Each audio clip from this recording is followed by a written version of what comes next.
श्याम मानव channel को आपका समर्थन देने के लिए चैनल को जरूर सब्सक्राइब करें। चैनल के नोटिफिकेशन पाने के लिए बेल आइकन भी दबाएं। के शनिवार वाड़ा में हॉन्टेड प्लेस है ऐसा बोलते हैं, उसके पीछे का सच क्या है? देखिए, ऐसे हॉन्टेड प्लेसेस हर जगह होते हैं। पुणे का शनिवार वाड़ा है, फिर अपना बम्बई के कई मिल्स हैं जहाँ पर हालांकि हमेशा पिक्चर्स की शूटिंग होती है, वो भी हॉन्टेड प्लेसेस कहे जाते हैं। मेरा खुद का अनुभव ऐसा है कि जो हॉन्टेड प्लेसेस है वो जांचने की शुरुआत हमको करनी ही पड़ी। जब ये मूवमेंट हमने शुरू की थी तब ऐसे हॉन्टेड प्लेसेस में हम वहाँ जाकर बैठते थे, देखते थे। कई बार हमने रातें गुजारी हैं। ये सब बातें झूठी होती हैं, केवल अंधविश्वास की बातें होती हैं। कुछ लोग सजेस्टिबल होते हैं, उनके मन में पहले से डर होता है। ये डर के कारण और बचपन से ये अंधविश्वास के कारण उनको कुछ दिखता है, वो कुछ महसूस करते हैं, वो बढ़ा चढ़ाकर अपना अनुभव लोगों को सुनाते हैं और उसके आधार पर ये सब कहानियाँ किस्से तैयार होते हैं। इसके बावजूद अगर किसी का कहना होगा कि एक आधी हॉन्टेड प्लेस है और वहाँ पर कोई जा नहीं सकता, वहाँ भूत होता ही है, तो आज भी वहाँ जाकर रहने के लिए हम लोग तैयार हैं। हालांकि जब मैंने अंधविश्वास के खिलाफ ये काम शुरू किया था तो नौकरी छोड़कर, कमाई का कोई विचार न कर कर रात दिन ये काम करता था, फुल टाइम काम करता था। और फिर मैं बीच बीच में बम्बई में काम खड़ा करने के लिए बार बार आता था। एमएलए हॉस्टल में रहता था। अब एमएलए हॉस्टल में रहना यानी बहुत ही दुभर बात होती है। 20-25 लोग एक रूम में रहते हैं, चाहे श्याम मानव हो चाहे कोई भी हो, वहाँ किसी को ठीक ढंग से सोने के लिए तो जगह मिलती नहीं है। बहुत खटमल होते हैं, इतने खटमल होते हैं कि पूछो मत। ऐसी अवस्था में मेरे सब साथी पूरे बम्बई में हॉन्टेड प्लेसेस ढूंढते थे। कई बार सुनाई देता था कि ये बिल्डिंग बन गिरी है, इस बिल्डिंग में आत्मा है, इसलिए उसको कोई खरीदने के लिए तैयार नहीं, वहाँ कोई फ्लैट लेके बिकट लेने के लिए तैयार नहीं, अधूरी बिल्डिंग गिरी है। ऐसी कई हॉन्टेड प्लेसेस की हमने जानकारी निकाली, उन लोगों से मिले, उनको कहा कि हमको कुछ महीने के लिए रहने के लिए दीजिए ताकि हॉन्टेड प्लेसेस का डर भी लोगों के मन से निकल जाएगा।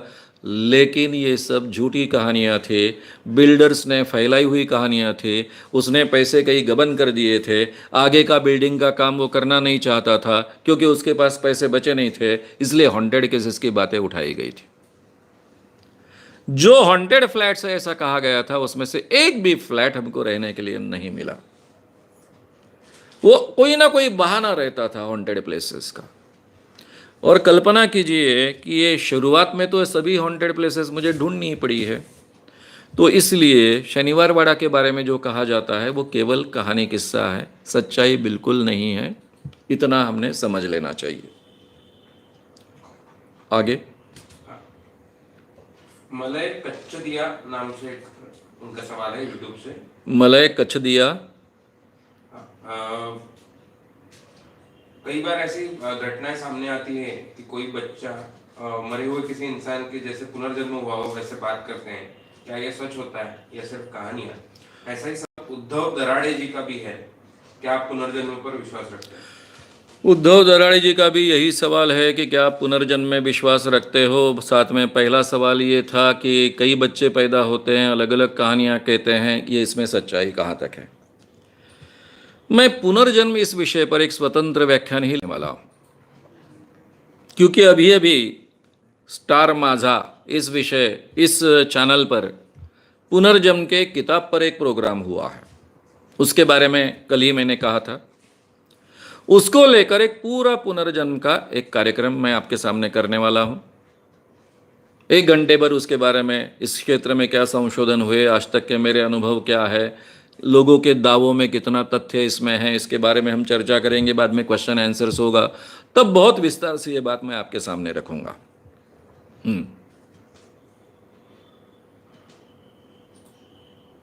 मलय कच्चदिया, इनका सवाल है कि कई बातों में क्रांतिकारी लगने वाले श्रद्धा का विरोध करने वाले ओशो रजनीश ऐसा क्यों कहते हैं कि भूत प्रेत से हम जासूसी करवा सकते हैं? आचार्य रजनीश ऐसा क्यों कहते हैं कि हम भूत प्रेत से जासूसी करवा सकते हैं, जबकि आचार्य रजनीश बहुत ही क्रांतिकारक और साइंटिफिक व्यक्ति ऊपर से लगते हैं। हाँ, आचार्य रजनीश इस विषय पर मैं स्वतंत्र प्रोग्राम करने वाला हूँ, पहले ही कहा हूँ। आचार्य रजनीश के कहने में बहुत कॉन्ट्रडिक्शंस है।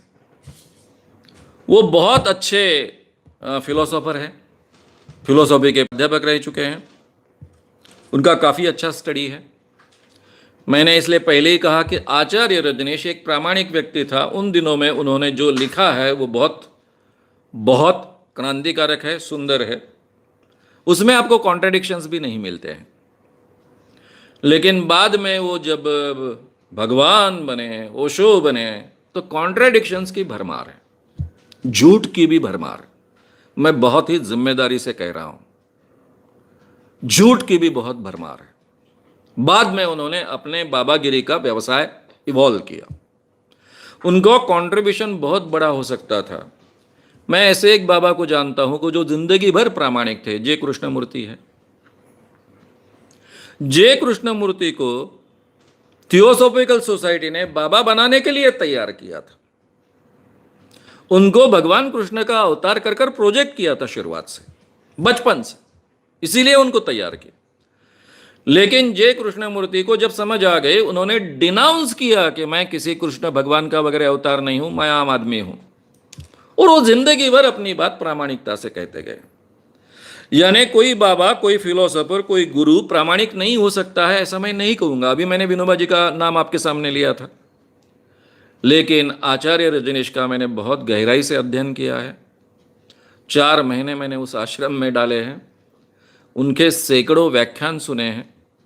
मेरा फिलॉसफी का अच्छा अभ्यास रहा है, इसलिए उन्होंने उन कॉन्ट्रडिक्शन को किस ढंग से इस्तेमाल किया, कैसे वो कॉन्ट्रडिक्टरी अपना मत बोलते रहे हैं। एक तरफ कहेंगे भूत प्रेत कुछ होता नहीं है, दूसरी तरफ कहेंगे उनसे अपन का जासूसी करवा सकते हैं। ऐसे कई झूठी बातें उन्होंने अपने जीवन में कही है, फैलाई है। वो लोगों पर केवल राज करना चाहते हैं, आगे चलकर बस उसी पर, ये जो पावर मॉन्गरिंग है, लोगों के जीवन पर एक राज करना, पूरी तरह से उनका जीवन अपने कब्जे में लेना, बस उसमें वो अटक गए थे। इस पर बहुत विस्तार से एक सेशन में लेने ही वाला हूँ। इरफान शेख इनका सवाल है, इरफान शेख जी का सवाल कि मेरे घर के बाहर रात में पायल की आवाज आती है। इरफान शेख जी का सवाल है कि उनके घर के बाहर रात में पायल की आवाज़ आती है। आजकल तो ढूंढना बहुत आसान है, यानी आजकल हमारे पास ऐसे ऐसे साधन हैं, आपको जहाँ भी पायल की आवाज़ आती है वहाँ 10-5 CCTV लगा लीजिए, भाड़े से भी मिलते हैं। जिन दिनों में आती है करिए, रिकॉर्डिंग्स बिठा दीजिए, आपको पता चल जाएगा, आप ढूंढ पाओगे। बहुत आसान है, अच्छे ढंग से ढूंढिए। और मैं ढूंढने को आऊंगा तो पायल की आवाज आएगी नहीं, इसलिए सब मेहनत मेरी खराब होने वाली है। आज तक ऐसा हो चुका है, जब भी गए बड़े मेहनत से गए, बड़े कुछ करने के लिए गए, कुछ मिलता नहीं है। तो इसलिए सबसे अच्छी बात है कि आप खुद ढूंढने की कोशिश कीजिए। मैं यहाँ बैठे बैठे आपको आश्वस्त करता हूँ कि उसके पीछे का कारण आपको मिल जाएगा। सही में कोई पायल की आवाज़ आती है क्या, या केवल हमारा भ्रम है? क्योंकि रिकॉर्डिंग जो होगा उसमें तो भ्रम रिकॉर्ड नहीं होगा, उसमें तो सही में आवाज़ हुई तो ही रिकॉर्ड होगा। वहाँ अगर कोई व्यक्ति इधर उधर जाती है तो रिकॉर्डिंग में आ ही जाएगी, केवल दिखती है तो रिकॉर्डिंग में नहीं आएगी। तो आपको पता चल जाएगा कि सच्चाई उसके पीछे की क्या है। हो सकता है कोई व्यक्ति ऐसा आभास डेलिबरेटली निर्माण कर रहा हो सकता है कि जो पायल की आवाज़ लोग समझते हैं वो दूसरी कोई आवाज़ हो। ऐसे कई अनुभव मैंने अपने ज़िंदगी में लिए हैं। इस बहाने मैं आपको एक कहानी बताऊंगा। नांदेड़ की बात है। नांदेड़ में मैं काफ़ी प्रोग्राम्स कर रहा था, 15 दिन वहाँ पर था। एक होटल में मेरे को रुकाया गया था। अब उन दिनों में मेरे पास भी पैसे नहीं रहते थे, और मेरे जो भी ऑर्गेनाइज करने वाले जो लोग होते उनके पास भी अच्छे पैसे नहीं रहते थे। प्रोग्राम तो बड़े होते थे, उसमें ज़्यादा खर्चा होता था। इसलिए ऐसे होटल में मुझे रखा गया कि जहाँ कम से कम पैसा देना पड़े या नहीं देना पड़े। मुझे तब पता नहीं था कि मुझे जिस रूम में रखा गया है वो रूम कभी कोई रुकता नहीं वहाँ पर। ये पहले मुझे पता नहीं था। पहले दिन का प्रोग्राम कर मैं वापस आया, रात को 2 बजे हो गए, क्योंकि रात में देरी से प्रोग्राम होते थे, बाद में खाना होता था। 2 बजे मैं आया, सोने चले गया। रात को पेशाब के लिए जब उठा तो सामने का एक दरवाजा, मैं जिस रूम में रुका हूं उसको दूसरा दरवाजा, और उसके बाद में बाथरूम था। तो ये दरवाजा बाथरूम का मैंने जैसे ही खोला तो सामने का जो दरवाजा होता है वो एकदम से खड़खड़ आवाज आई, कोई तो भी संकली बजा रहा है ऐसी आवाज आई। एक्चुअली संकली बजी थी बाहर की। उन दिनों में बेल्स वगैरह तो होती नहीं थी, बाहर से जब भी कोई व्यक्ति आएगा बाहर के संकल बजाएगा। इसलिए मैं गया, सामने का दरवाजा खोला, फिर बंद किया, कोई था नहीं।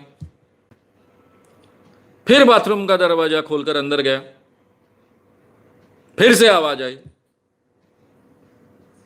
फिर मैंने पेशाब होने के बाद में ये प्रयोग कर कर देखा कि बाथरूम का दरवाजा खोलने के बाद में, बंद करने के बाद में क्या होता है। तब मेरे ध्यान में आया कि इतनी हवा पैक हो जाती है उस रूम में कि जब भी आप बाथरूम का दरवाजा खोलते हो या बंद करते हो तो सामने के दरवाजे पर असर होता है और वो जोर जोर से हिलता है, और सामने की जो संकल होती है, जो हालांकि बंद करने के लिए बाहर से लगाई जाती है, वो हिलने के कारण कोई तो भी बजा रहा, इस ढंग का आवाज आता है। मैंने 2-3 बार कर कर देखा, फिर सो गया। दूसरे दिन होटल का लड़का 8 बजे जोर जोर से बजा रहा था। अब मुझे मॉर्निंग का प्रोग्राम उस दिन था नहीं, इसलिए मैं आराम से पूरी नींद निकालने के लिए सो रहा था।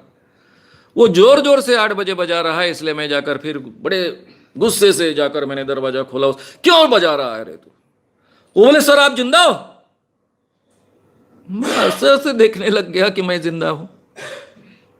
8 बजे तक मैं नहीं उठा तो उन लोगों को लग रहा था, होटल वालों को, कि मैं मर गया, क्योंकि इस यानी जो रूम में मुझे रुकाया गया था उस रूम में किसी ने कुछ माह पूर्व आत्महत्या की थी, सुसाइड किया था, उसकी आत्मा वहाँ घूमती है, ऐसी अफवाह थी। और कभी कभी इतना रश हो जाता था कि मालिक को लगता था कि कोई व्यक्ति, किसी को पता नहीं है, चलो उसको उस रूम में रोक दे, और वो रात को ही दौड़ कर बाहर आता था कि इस रूम में कोई तो भी है, बाहर से कोई तो भी संकली बजाता। ये सब किस्सा उस लड़के ने मुझे सुनाया। मैंने उस लड़के को संकली क्यों बजती है ये कर कर 2-3 बार दिखाया। फिर मेरे प्रोग्राम के लिए मैं निकल गया। ये जो होटल का लड़का था इतना होशियार लड़का था कि वो दिन भर सबको वो करके बता रहा था कि संगली कैसी बजती है, आज तक लोग कैसे डरे। आत्महत्या हुई ये सच है, लेकिन उसके बाद में जो अफवाह फैलते गई उसके कारण जो एक कल्पना हुए, उस कारण बात ऐसी थी कि उस पूरे यानी जो जिसको हम कहते हैं कि ये ऊपर में जितने कमरे थे उसके आसपास के 3 कमरे थे, वो 3 कमरे में भी कोई रहने के लिए तैयार नहीं होता था जिन लोगों को पता था।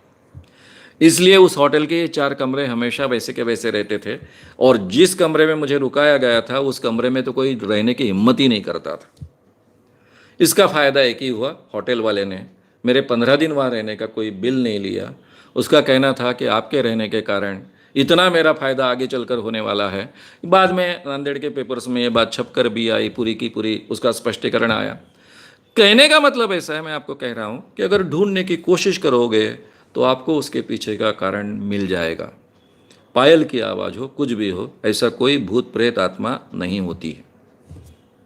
आगे ऐसे ही लगभग सवाल 2 और भी है, इसी को जोड़ के जवाब दिया जा सकता है कि विजय कौशिक इनका सवाल है। विजय कौशिक, अमेरिका में व्हाइट हाउस में अब्राहम लिंकन का बूथ है ऐसा बोलते हैं, उसकी मिस्ट्री के बारे में आप क्या कहेंगे?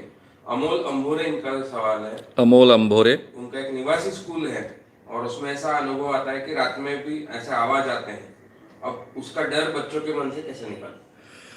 सीधी सी बात है, उनका कहना ऐसा है कि एक निवासी स्कूल है, उसमें भी इस ढंग का डर फैला हुआ है कि वहाँ ऐसी आवाज़ें आती हैं या कोई घूमता है, या फिर व्हाइट हाउस में अब्राहम लिंकन का भूत है। ये जो अब्राहम लिंकन का भूत है ये कि अमेरिकन्स को कभी नहीं दिखाई देता। सीधी सी बात है, व्हाइट हाउस में इतनी कड़ी सुरक्षा व्यवस्था होती है, इतनी कड़ी सुरक्षा व्यवस्था होती है कि वह सही में कोई पंछी भी पर नहीं मार सकता है। वहां ये भूत की बात होती तो कितने बड़े इन्वेस्टिगेशंस और क्या क्या होते, केवल अफवाह के स्वरूप में रहती वो रोज पेपर में चर्चा का विषय होगा। उसके बारे में कितनी चर्चाएं चलती, पूरी दुनिया में चर्चाएं चलती। और व्हाइट हाउस इतनी महत्व की बात है, आज पूरे दुनिया के सम्राट का वो घर है। अमेरिका सबसे ताकतवान कंट्री है और ताकतवान कंट्री का सबसे ताकतवान प्रेसिडेंट वहाँ का होता है, वो व्हाइट हाउस में रहता है। वहाँ अगर अब्राहम लिंकन की आत्मा ऐसे घूमते रहती तो उसको कभी का इस बात का संशोधन हो चुका होता और उसका निर्णय लग चुका होता। ये केवल अफवाह के स्वरूप में नहीं रहता। ये सबसे पहले आप बात समझ लीजिए, ऐसी कोई आत्मा वगैरह घूमती नहीं है। अभी आत्मा होती है कि नहीं हम देखने वाले हैं आगे के सेशंस में।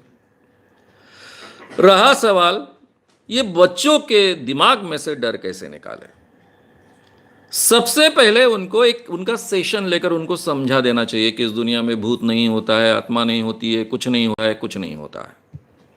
और जब भी आपको डर लगे आप खुद जाकर वहां देखिए, फोटो निकालिए। अगर आपको एक व्यक्ति को जाने के लिए डर लगता है तो अपने दूसरे 2 साथियों को साथ में लेकर जाइए, वहां के फोटो निकालिए। हर एक के हाथ में मोबाइल होते हैं, वहां का रिकॉर्डिंग कीजिए, उनको इन्वेस्टिगेट करने के लिए प्रवृत्त कीजिए। डर निकालने का यह सबसे बढ़िया सुंदर तरीका है। 2-4 बार बच्चे करेंगे, बच्चों में बहुत कुछ ढूंढने की कोशिश करने की बहुत चाह होती है, वो अवश्य ये इसको प्रयोग को अमल में लाएंगे, ढूंढने की कोशिश करेंगे, उनका कॉन्फिडेंस बढ़ेगा, वो दूसरों का भी कॉन्फिडेंस बढ़ाएंगे और ये जो अफवाह वहाँ फैली हुई है ये पूरी की पूरी अफवाह वहाँ से ख़त्म हो जाएगी। थोड़ा सा आपको कष्ट लेना होगा लेकिन ये बात को ख़त्म करना बहुत आसान है। आगे कौस्तुभ पोंक्षे इनका सवाल है। कौस्तुभ पोंक्षे इनका सवाल, प्राणी की मृत्यु के बाद क्या होता है? प्राणी के मृत्यु के बाद क्या होता है, इंसान के मृत्यु के बाद क्या होता है। आपने सवाल तो अच्छा पूछा, हर व्यक्ति के दिमाग में यह सवाल होता ही है। जब मैं आत्मा के बारे में बोलने वाला हूं तब बहुत विस्तार से इसके बारे में आपके साथ मैं बात करने वाला ही हूं,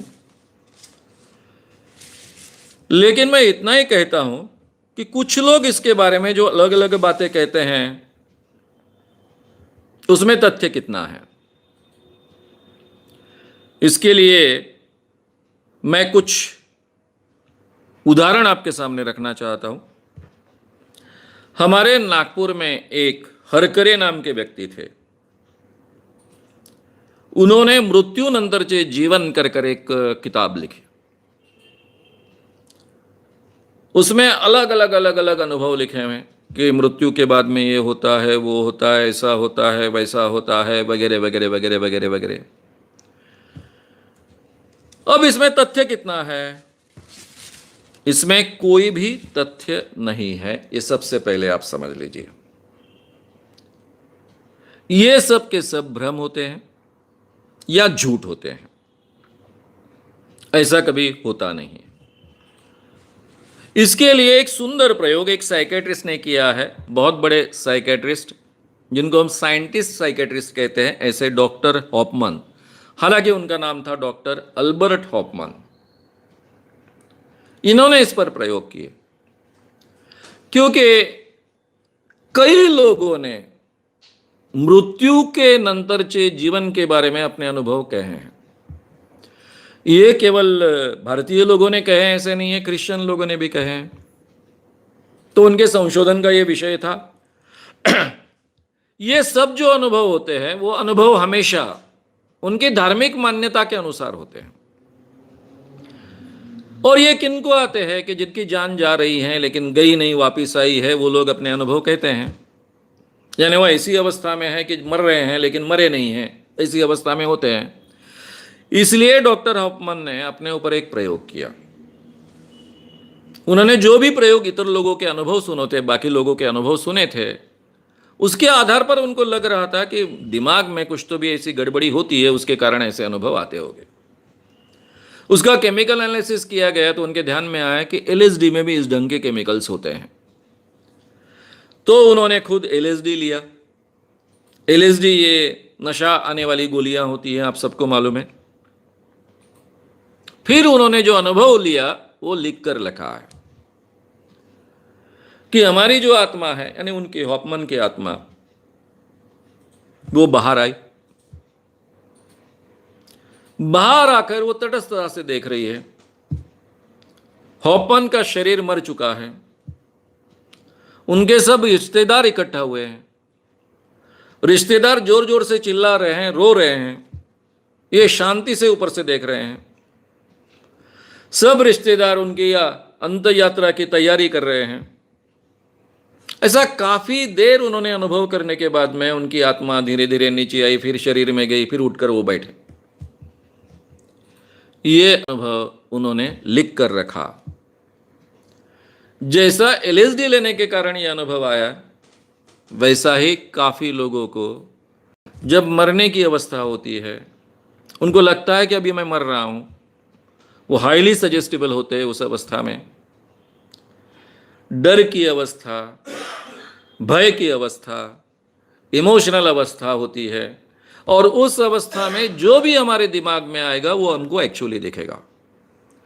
इसलिए अगर भारतीय परंपरा का ऐसा व्यक्ति है तो उसको यम दिखता है। वो यम जो बैठ के आया है, वो भैंसे पे बैठ के आया है, ये भी दिखता है। उसके साथ में 2 फांस हैं, तो फांस डालकर इसकी आत्मा ले जा रहा है, ऐसा भी दिखता है। ऐसे कई अनुभव कई लोगों ने कहे हैं, लेकिन ये केवल कल्पना है। सच्चाई ये है, मरता है इसका मतलब अपना मशीन बंद होता है, वो काम करना बंद कर देता है। केवल इतनी सच्चाई है, कुछ भी बाहर जाता नहीं है, और उसके बाद में कोई जीवन नहीं होता है। ना ही नरक होता है, ना ही स्वर्ग होता है, ना ही इधर उधर भटकने वाली आत्मा होती है। विस्तार से इसके बारे में भूत नंबर 2, 3 में हम बात करेंगे।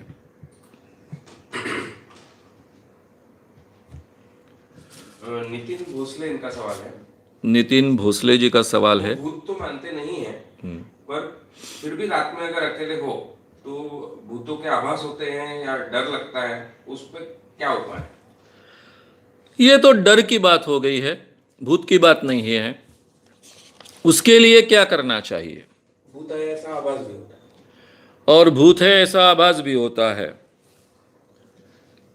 सबसे पहले डर की अवस्था में हमारे मन में जो विचार आता है वैसा हमको दिखता है, वैसा हम सुन सकते हैं। ये काफी लोगों के बारे में होता है। इसको हम हेलुसिनेशंस होना ऐसा कहते हैं, भ्रम होना ऐसा कहते हैं, और ये आम बात है। काफी लोगों को इस ढंग से भ्रम हो सकते हैं। उस पर विश्वास नहीं करना चाहिए। सबसे पहले डर निकालने का इस दुनिया में एक ही मार्ग है। जिस बात का हमको डर लगता है उस बात को डायरेक्टली फेस कीजिए। मैंने पर्सनैलिटी 1, पर्सनैलिटी 2, ये जो 2 व्याख्यान आपके सामने दिए हैं, यूट्यूब पर है, फेसबुक पर है। अपना डर कैसे निकाला है बहुत विस्तार से आपके सामने ये बात रखी है। वही नियम जीवन के हर क्षेत्र में लागू होता है। चाहे आपके मन में भूत का डर हो, चाहे आपके घर में कॉकरोच का डर हो, चाहे आपके मन में किसी और प्राणी का डर हो, तो भी इस ढंग से ही ये डर निकाला जा सकता है। तो आपको जिस बात का नींद में बीच में उठने के बाद में ऐसा डर लगता है, डिलिबरेटली तब जिस बात का डर लगता है उसको फेस कीजिए। वहाँ जाकर देखिए, लाइट लगा कर देखिए, बगैर लाइट के देखिए, डिलिबरेटली जाइए, डर खत्म हो जाएगा। और 2-3 लोगों का एक जैसा सवाल है। अक्षय चकोर इनका सवाल है, हॉन्टेड नाम की जो मूवी है, ऐसी हॉरर फिल्मों से नेगेटिव थिंकिंग बढ़ता है, लोग डरने लगते हैं, तो उनको बैन नहीं करना चाहिए क्या? सौरभ नानवटकर, इनका भी उसी से रिलेटेड सवाल है कि उन्हें वैसे डर नहीं लगता था, बट सुबह जब क्लास जाना पड़ता था तो डिस्कवरी में हॉन्टेड हाउस जैसी सीरियल चलती थी, जिससे डर लगने लगा और वो कंफ्यूज हो गए। और किशोर शिरसाट, इनका भी इसी से रिलेटेड सवाल है कि फिल्म, टीवी और सीरियल्स में भूतों का प्रसार जो होता है उसे कैसे रोकें? आपने ये सवाल तीनों सुने हैं, तीनों के नाम सुने हैं। सवाल का एक कहने का मतलब इतना ही है सवाल में, ये जो अलग अलग हॉन्टेड फिल्में होती है, टीवी सीरियल्स होती हैं, इसके कारण इंसान के मन में डर पैदा होता है, तो इन पर बैन आना चाहिए।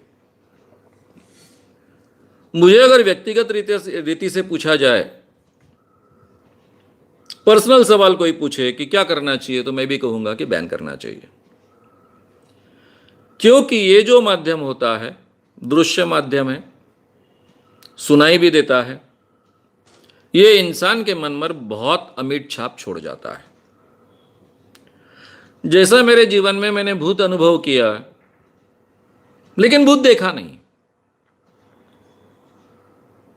तो मैं पिक्चर में एक्चुअली भूत देखता हूं। हर बच्चा सुनता है, उसको बचपन से उसके माँ बाप कहते हैं, रिश्तेदार कहते हैं, इर्द गिर्द के लोग कहते हैं कि भूत होता है, ऐसा पेड़ों पर बैठता है, ऐसा इंसान को जकड़ता है, वगैरह वगैरह कहता है। ये केवल बात होती है, लेकिन फिल्मों में, टीवी सीरियल्स में एक्चुअल भूत दिखता है, वो जकड़ते हुए दिखता है। और ये दृक्श्राव्य माध्यम होने के कारण बहुत गहरा परिणाम हमारे माइंड पर करता है। और खास कर जो बच्चे हैं 5-7 साल के पहले के, 5 साल के पहले के, 7 साल के पहले के, वे बच्चे सत्य और असत्य इसमें फर्क नहीं कर सकते, उनका माइंड फर्क नहीं कर सकता। इसलिए अगर 5 साल का बच्चा ये देखता है, 3 साल का, 4 साल का बच्चा ये देखता है, तो उसके लिए अनुभव सही अनुभव हो सकता है। यानी कहने का मतलब है कि उसके जीवन में उसने सही माने में ये अनुभव लिया है, इस ढंग का प्रोग्रामिंग उसके माइंड में होगा। इसलिए मैं हमेशा कहता हूं कि जो माँ बाप हैं उन्होंने ये देखना चाहिए कि अपने बच्चे ये भूत प्रेत की कहानियां वाले जो भी सीरियल्स होते हैं, पिक्चर्स होते हैं, वो ना देखें, कम से कम 10 साल के होने तक ना देखें। उसके बाद में उनको फर्क समझाया जा सकता है कि ये कल्पना है, इसके अलावा कुछ भी नहीं है। लेकिन मित्रों, हमारे देश में लोकतंत्र है, और लोकतंत्र की जो भी खासियत है विचार स्वतंत्रता की, उसको हम किसी भी कारणवश बैन करें, नकारें, ये ठीक भी नहीं है। इसलिए कानून बना है, जादू टोना विरोधी कानून। ऐसी चीजों का प्रचार और प्रसार करना भी गलत माना गया है, उसके लिए भी शिक्षा का प्रावधान है। एक तरफ उसका उपयोग होना चाहिए अगर कोई कहेगा कि यह सच्ची कहानी है कर। लेकिन अगर कोई हॉन्टेड हाउस पर फिल्म बना रहा है और शुरुआत में ही कहता है कि यह बात झूठ है या फिर केवल कल्पना है, तो लिटरेचर में, कला के क्षेत्र में अधिकार भी होना चाहिए। और इसके परिणाम तो बुरे हो सकते हैं, ये मैं जानता हूं, साइकोलॉजी का अभ्यास होने के कारण जानता हूं, लेकिन इसके बावजूद ये स्वतंत्रता को हम पाबंदी लगाकर बंद नहीं कर सकते। अब इसके लिए जो शुरुआत में कहा गया है कि ये काल्पनिक है, ये बात लोगों के ध्यान में इस ढंग से पहुंचानी चाहिए। अभी नन नाम की एक फिल्म लगी है, उसके पहले जो दूसरी फिल्म थी राव की, क्या नाम उसका, अब ये भी जो लगी है राव की, श्रद्धा कपूर की जो फिल्म है स्त्री, वो भी भूत की फिल्म है। स्त्री बहुत ही अच्छे ढंग से हैंडल की हुई फिल्म है, यानी उस फिल्म में ज्यादा डर नहीं मन में पैदा होता, उल्टा स्त्री के लिए कैसा सम्मान करना चाहिए इस ढंग से उस फिल्म में हैंडल किया है। और राव का जो पात्र है और बाकी के जो पात्र हैं, इन लोगों को डायरेक्टर ने इस ढंग से ट्रीटमेंट दिया है कि वो भूत, ये बात बहुत झूठी होती है, बौनी होती है, उसमें कोई मतलब नहीं होता है, ये इम्पैक्ट आप पर आए। लेकिन कहानी में तो भूत बताया गया है, जो श्रद्धा कपूर ही भूत रहती है। दूसरी अभी एक नन फिल्म आई है, ये हॉलीवुड की फिल्म है, हिंदी में भी प्रसारित हुई है, वो भी मैंने देखी है। उसमें तो फिर वो वही पुरानी ढर्रे वाली कल्पना है, शैतान होता है, भगवान होता है, उनमें आपस में संघर्ष होता है, शैतान इंसानों को जकड़ लेता है, उनको कब्जे में लेता है। वही पुरानी जो ढर्रे वाली कल्पना आई है ओल्ड टेस्टामेंट से लेकर, वही वाली फिल्म है। और उसमें तो ये कल्पना ऐसा कहा भी नहीं गया है। तो भारत जैसे देश ऐसे फिल्मों को सही माने में आइदर इसके साथ में ही जाएगी, यानी ये स्पष्टीकरण के साथ में ही जाएगी या नहीं, इस भारत में हम उसको प्रसारित होने देंगे, इस ढंग के कोई निर्णय लेने चाहिए। आपके कहने में तथ्य है, लेकिन कला को और लिटरेचर की स्वतंत्रता को बैन करना भी योग्य नहीं है। ये दोनों का संतुलन हमको करना होगा।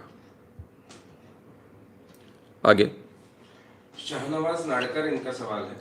शाहनवाज नाडकर इनका सवाल, वैसे तो हम मुस्लिम लोग जिन में बिलीव करते हैं पर दिखाई नहीं देता, बट वैसे उनकी एक्टिविटी नजर आती है। एक बार उनके यहाँ पे घर फ्लैट में ग्राउंड फ्लोर पे एक नई फैमिली रहने आई और उनके घर के बर्तन अपने आप हिलने लगे।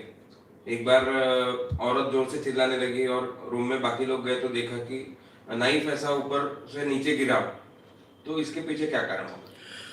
उन्होंने जिनके कुछ अनुभव बताए हैं, जैसा कि पहले कहा, क्या कहा पहले, ये नाइफ गिरा और उसके पहले बर्तन वगैरह इधर के उधर खिसक गए। यूट्यूब चैनल पर भानामती 1, भानामती 2, ये 2 कार्यक्रम हो चुके हैं मेरे, मैं अपनी बात कर रहा हूं। उसमें बहुत विस्तार से ये बातें कही गई है। और एक मुस्लिम फैमिली में ही ये जो भानामती की केस मैंने ढूंढी है, वो भी विस्तार से वहां कही गई है। 2 केसेस है मुस्लिम फैमिलीज की, वो भी विस्तार से कही गई है। उसको जिन्नात कहते हैं, जिन कहते हैं। जिन्नात इस ढंग की चीज़ें करवाता है ऐसा माना जाता है। ये भानामती है, पोल्टरजिस्ट फेनोमेना है। ये कैसे होता है, क्यों होता है, कौन करवाता है, भानामती 1, भानामती 2 दोनों उपलब्ध है। विस्तार से ये बात रखी है। केवल इतनी बात नहीं रखी कि उसका स्पष्टीकरण दिया है कि ये कैसे होता है, यहाँ तक वो सीमित नहीं है। तो इन चीज़ों को कैसे रोका जाए, इसके तरीके भी बहुत विस्तार से वहाँ कहे गए हैं। तो आप कृपया थोड़ा परिश्रम लेकर ये दोनों प्रोग्राम देखिए, मेरे ही चैनल पर उपलब्ध है। तो आपके समझ में आ जाएगा कि ये हमारा अंधविश्वास है, इसके अलावा कुछ भी नहीं है। मेरा क्षेत्र ऐसा है कि मैं केवल कह नहीं सकता हूँ। मैं जिस फील्ड में काम करते आया हूँ गए 35 सालों से, वहाँ केवल कहने से काम नहीं जमता है। मराठी में एक कहावत है, बाप दाखव नहीं तो श्राद्ध कर। अपने पिता को बताइए, नहीं तो उसका श्राद्ध कीजिए, 2 में से 1। ऐसा मेरा फील्ड है। मुझे बार बार ये चीज़ें प्रूव करनी पड़ती है, बार बार ये चैलेंजेस लेने पड़ते हैं। मैं जो कहता हूँ वो सच है, ये बाकायदा प्रमाण के साथ मुझे प्रमाणित करना पड़ता है और ज़िंदगी भर मैं ये करते आया हूँ। ऐसी कई केसेस जो पुलिस भी नहीं सॉल्व कर पाई, वो केसेस मैंने कैसे सॉल्व किए, मेरे संगठन ने कैसे सॉल्व किए, ये आपको उसमें सुनने को मिलेगा। भानामती नाम की मराठी में किताब है, उस किताब में बहुत विस्तार से, उससे भी ज़्यादा विस्तार से सभी बातें मैंने लिखी है। तो ये जिन्नात या जिन कुछ नहीं करता है, ना ही जिन्नात होते हैं, ना ही जिन होते हैं, ना ही परियां होती है, ना ही हुरे होती है। ये केवल हमारी कल्पना है, इसके अलावा कुछ भी नहीं है। ज्योत्सना बेड़से इनका सवाल है। ज्योत्सना बेड़से जी का सवाल, भूत अगर नहीं है तो इंडियन पैरानॉर्मल सोसाइटी क्या काम करती है और उसके फाउंडर गौरव तिवारी की डेथ की मिस्ट्री क्यों सॉल्व नहीं हुई? सवाल ऐसा है कि इंडियन पैरानॉर्मल सोसाइटी क्या काम करती है और उनके जो भी फाउंडर है उनके डेथ का क्या हुआ है, उसके बारे में मैं कुछ नहीं जानता। ये इंडियन पैरानॉर्मल सोसाइटी क्या चीज़ है, ये तो मैं पहली बार आपके मुंह से सुन रहा हूँ। हालांकि उस क्षेत्र में मैं काम करता हूँ। बम्बई में पैरासाइकोलॉजी की एक चेयर थी, बॉम्बे हॉस्पिटल में। डॉक्टर केणी उनके प्रमुख थे। उन्होंने जिन पुनर्जन्म की केसेस को एंडोर्स किया था वो झूठी मैंने साबित की थी, वो लड़ाई हो चुकी थी। लेकिन ये इंडियन पैरानॉर्मल सोसाइटी कहाँ है, क्या काम करती है, इसकी जानकारी तक नहीं है। हाँ, दुनिया में पैरासाइकोलॉजी डिपार्टमेंट ने क्या काम किया, ड्यूक यूनिवर्सिटी में 75 सालों तक इस क्षेत्र में कैसा काम चलता रहा, डॉक्टर जे.बी. राइन, इन्होंने इस क्षेत्र में क्या काम किया, क्या संशोधन करने का प्रयास किया, और 75 सालों तक कोई भी रिजल्ट न मिलने के कारण ये डिपार्टमेंट क्यों बंद करना पड़ा। और उसके कारण पूरे दुनिया में पैरासाइकोलॉजी डिपार्टमेंट्स ओपन हुए थे, वो धीरे धीरे कैसे शट हो गए, ये सब जानकारी मैं बहुत अच्छे ढंग से रखता हूँ। फिर भी अगर आपके पास ये कोई इंडियन पैरानॉर्मल सोसाइटी नाम की उनके इन्वेस्टिगेशन की अगर कोई जानकारी है तो मेरे पास भेजिए, उनको एक्सपोज करने की जिम्मेदारी मेरी रहेगी। आगे। हाँ। राजेश जाधव इनका सवाल है, सनातन संस्था के संचालक अब छुपे हुए क्यों हैं? क्या छुप कर क्यों बैठे? राजेश जाधव जाधव इनका सवाल है कि सनातन संस्था के संस्थापक अब छुप कर क्यों बैठे हैं। वो तो हमेशा छुप कर बैठते हैं, बस लोगों को मारने के लिए कह देते हैं। पकड़े गए तो वो पकड़े गए, मारे गए तो वो मारे जाएंगे, उनको शिक्षा होगी। यही काम होता है। इन्हीं को लीडर कहते हैं, बाबा कहते हैं, गुरु कहते हैं। तो वो तो खुद तो आने वाले हैं नहीं, वो तो उनको पुलिस ने निकालना चाहिए खोद खोद कर, और शायद पुलिस ऐसा काम करेगी। उस दिशा में प्रयास तो शुरू है, देखते हैं क्या होता है। आगे। प्रमोद बड़गुजर इनका यूएसए से सवाल है, वो वही रहते हैं।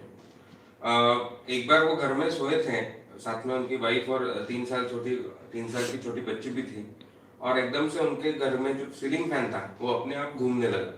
15 मिनट तक लगभग घूमता रहा और इसका कोई जवाब नहीं मिल पाया। पावर में भी कोई इशू नहीं था, तो ये अपने आप कैसे हुआ?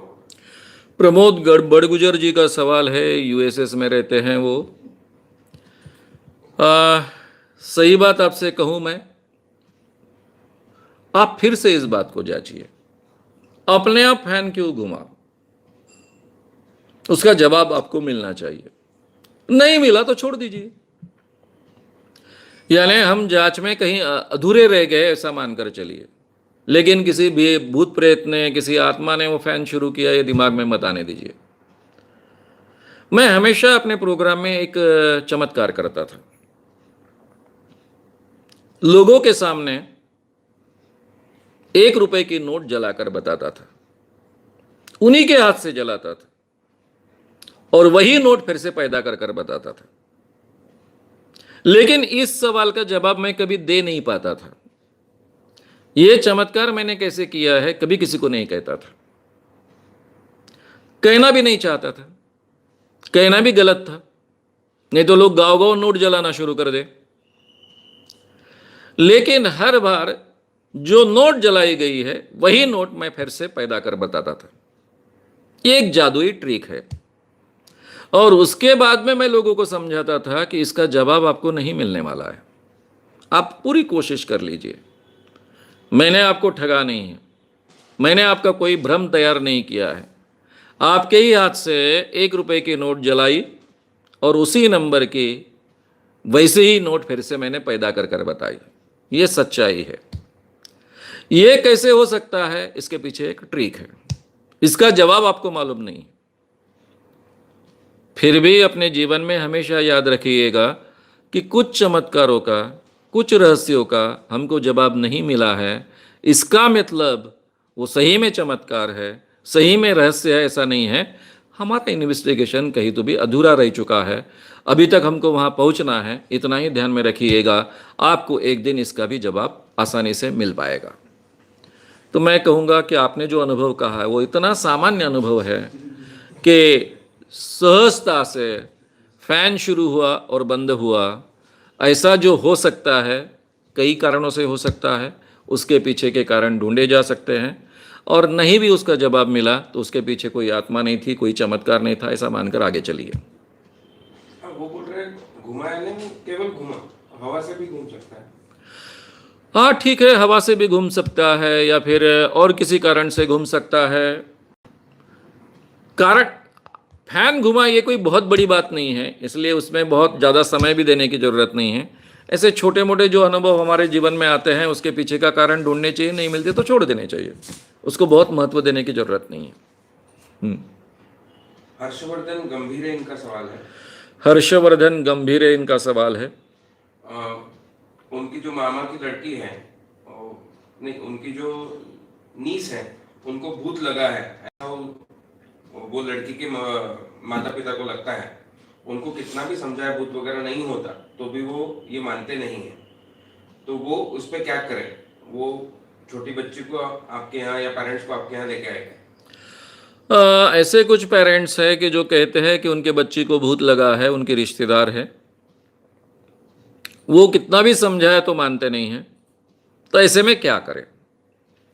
समझाना ये केवल आपके हाथ में है। उनको समझा के देखिए, साइकेट्रिस्ट के पास ले जाइए, उस लड़की को अच्छी ट्रीटमेंट मिल पाएगी, नहीं तो उस लड़की के जीवन में उसका बहुत नुकसान आगे चलकर हो सकता है। क्योंकि हमारे समाज में कई साइकेट्रिक बीमारियां होती है, उसको भी भूत कहा जाता है। हमारे समाज में केवल साइकोलॉजिकल छोटी मोटी कुछ गड़बड़ी होती है, उसको भी भूत कहा जाता है। भूत इस विषय पर विस्तार से और 2 प्रोग्राम आपके सामने होने वाले हैं, तब सभी बारीकी से बातें आपके सामने आएगी, तब आपके ध्यान में आएगा। इनको ये प्रोग्राम सुनाइए। अगर उनको मराठी समझती है तो मराठी में ऑलरेडी इस ढंग के व्याख्यान मेरे लोडेड है, वो व्याख्यान सुनाइए। ये जो किताब मैंने आपको बताई थी, जिसका नाम है मायाजाळ अंधश्रद्धेचं, ये इजीली अवेलेबल किताब है, मनोविकास प्रकाशन ने इसको प्रसिद्ध किया है। ये किताब आप प्राप्त कीजिए, वो पढ़ने को उनको दीजिए। उसमें भूत के बारे में बहुत विस्तार से सब जानकारी दी गई है। तो ये सब बातें उनको समझाइए, सुनाइए और उनके दिमाग में से ये निकालने की कोशिश कीजिए। और ये सब करने के बाद भी अगर वो सुनते नहीं हैं और अपनी बात पर अड़कर रहते हैं, तो मानकर चलिए कि आपके ये रिश्तेदार लड़की का नुकसान होने वाला है।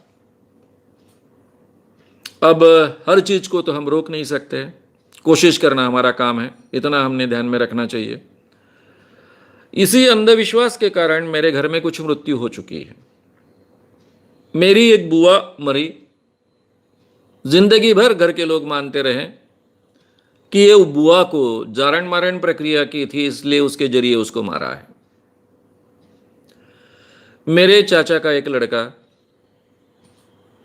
उस पर यही भूत प्रेत आत्मा की बात करनी, जादू टोना की बात लेकर उसके जिंदगी भर उसकी कोई ट्रीटमेंट ठीक ढंग से नहीं हुई। उसको पोलियो था। अगर पहले से बहुत अच्छे ढंग से ट्रीटमेंट होती तो शायद उसकी लाइफ लंबी होती। उन दिनों में मेरा अज्ञान था, मुझे भी इसके बारे जानकारी नहीं थी, घर वालों को तो थी ही नहीं। आज कम से कम आपको जानकारी है तो उसका फ़ायदा उठाइए, समझाने की कोशिश कीजिए। साइकेट्रिस्ट अवेलेबल है ऐसी चीज़ें हैंडल करने के लिए, उनकी मदद लीजिए। लेकिन ये कोशिश अगर आपकी विफल होती है तो मानकर चलिए कि माँ बाप के हिस्से में है, उसमें आप कुछ कर नहीं सकते हो। लेकिन मुझे लगता है आपकी कोशिश रंग लाएगी।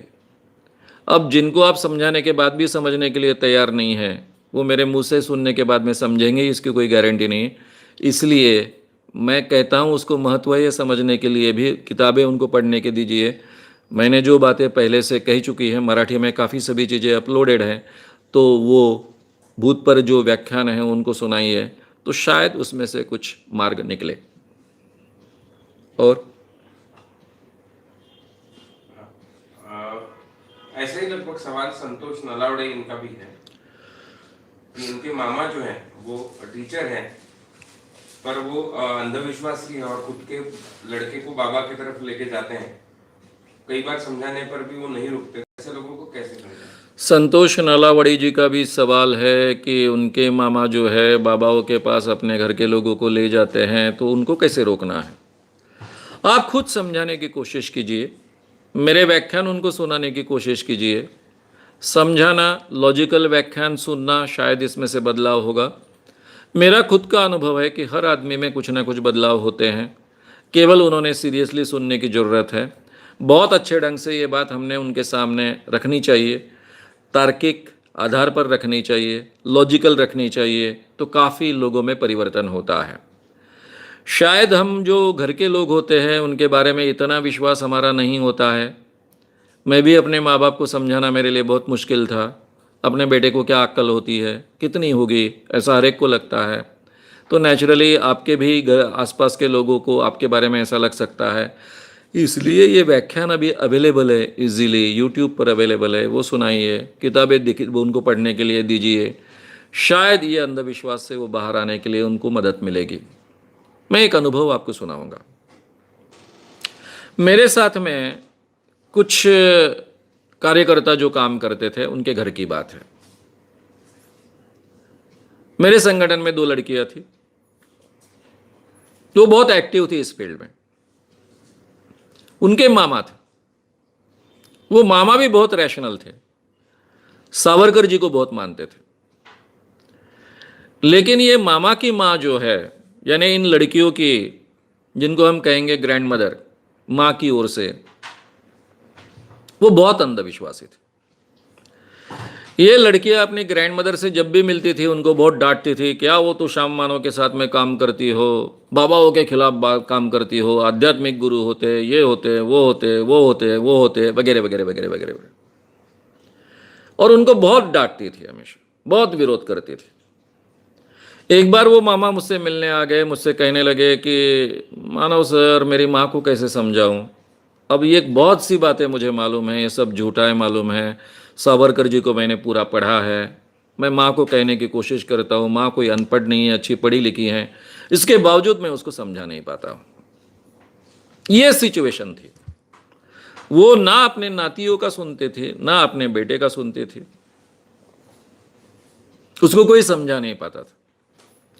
बुआबाजी बड़ी स्त्रियांचा ये किताब मेरी प्रसिद्ध हुई।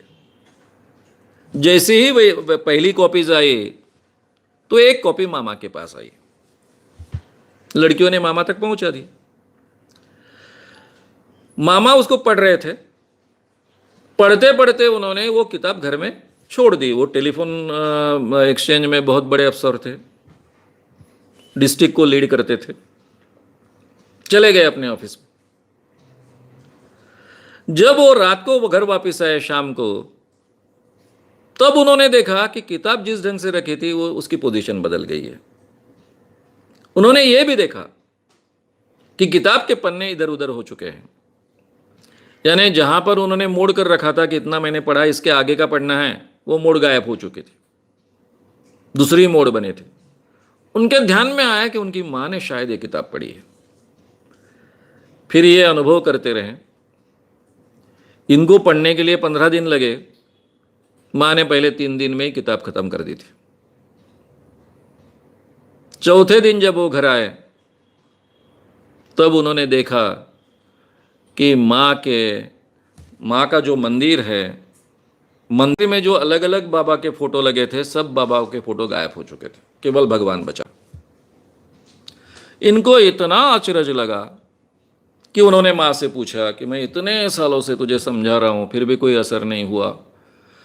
उसने कहा, वो श्याम मानव को मैं गाली देती थी, उसका बुआबाजी बड़ी स्त्रियांचा किताब पढ़ना शुरू किया। एक बार शुरू किया तो आखिरी तक मैं रुक नहीं पाई, 2 दिन में ही ख़त्म कर डाला इतनी बड़ी किताब। और उसके बाद में मेरा मन नहीं लगता है किसी बाबा को भगवान मानकर उसी पूजा करने को, सबको मैंने छोड़ दिया। उसने इतने अच्छे ढंग से समझाया कि मैंने सब छोड़ दिया। इनकी उम्र थी 70 साल। अगर 70 साल के एक व्यक्ति में ऐसा परिवर्तन हो सकता है केवल किताब पढ़कर, उन्होंने मेरा एक भी व्याख्यान कभी नहीं सुना था, डिलिबरेटली नहीं सुना था। दुनिया इधर की उधर हो जाए, बाबा को गाली देने वाला आदमी है, उसकी बात मैं नहीं सुनूंगी, ऐसा वो कहते थी। अपने नातिन को इसमें जाने के लिए रोकती थी और बेटे को भी कहती थी कि वो उससे मिलना भी नहीं। तो मित्रों, ये परिवर्तन हो सकता है किताबों के जरिए, व्याख्यान के जरिए। आप कोशिश कीजिए, शायद आपको सक्सेस मिलेगी। और दुर्गादास खोड़वे और अक्षय चकोर, इनका लगभग एक जैसा सवाल है, नाम फिर से बताऊंगा। नागबली पूजा करना या पिंडदान करना आवश्यक है क्या? ऐसा दुर्गादास खोड़वे इनका सवाल है। अक्षय चकोर पूछ रहे हैं कि त्रिपिंडी शांति के बारे में बताया, मैंने उस पर 5,000 रुपए की शांति करवाई है। त्रिपिंडी शांति, नागबली और तीसरा क्या था? पिंडदान, इसके बारे में सवाल है। किन किन के सवाल है? दुर्गादास खोड़वे, अक्षय चकोर। दुर्गादास खोड़वे और अक्षय चकोर, इनके सवाल है। ये देखिए, नागबली वगैरह कोई प्रकार होता नहीं है, ये केवल आपको ठगने का एक तरीका है। इसके जरिए कुछ लोग, जिनका ये व्यवसाय है आपको ठगने का, वो आपको ठगते हैं, आपसे पूजा करवाते हैं, उतने पैसे ऐंठते हैं। इसके अलावा इसमें कोई तथ्य नहीं है। सेम आपने जो कहा दूसरी पूजा वो वही प्रकार है, इससे कोई भिन्न प्रकार नहीं है, इनसे कुछ होता नहीं है। रहा सवाल अभी पिंडदान का। ये जो पिंडदान होता है हर एक के घर में होता है, जब घर का इंसान मरता है तभी भी होता है, और हर साल में एक बार होता है।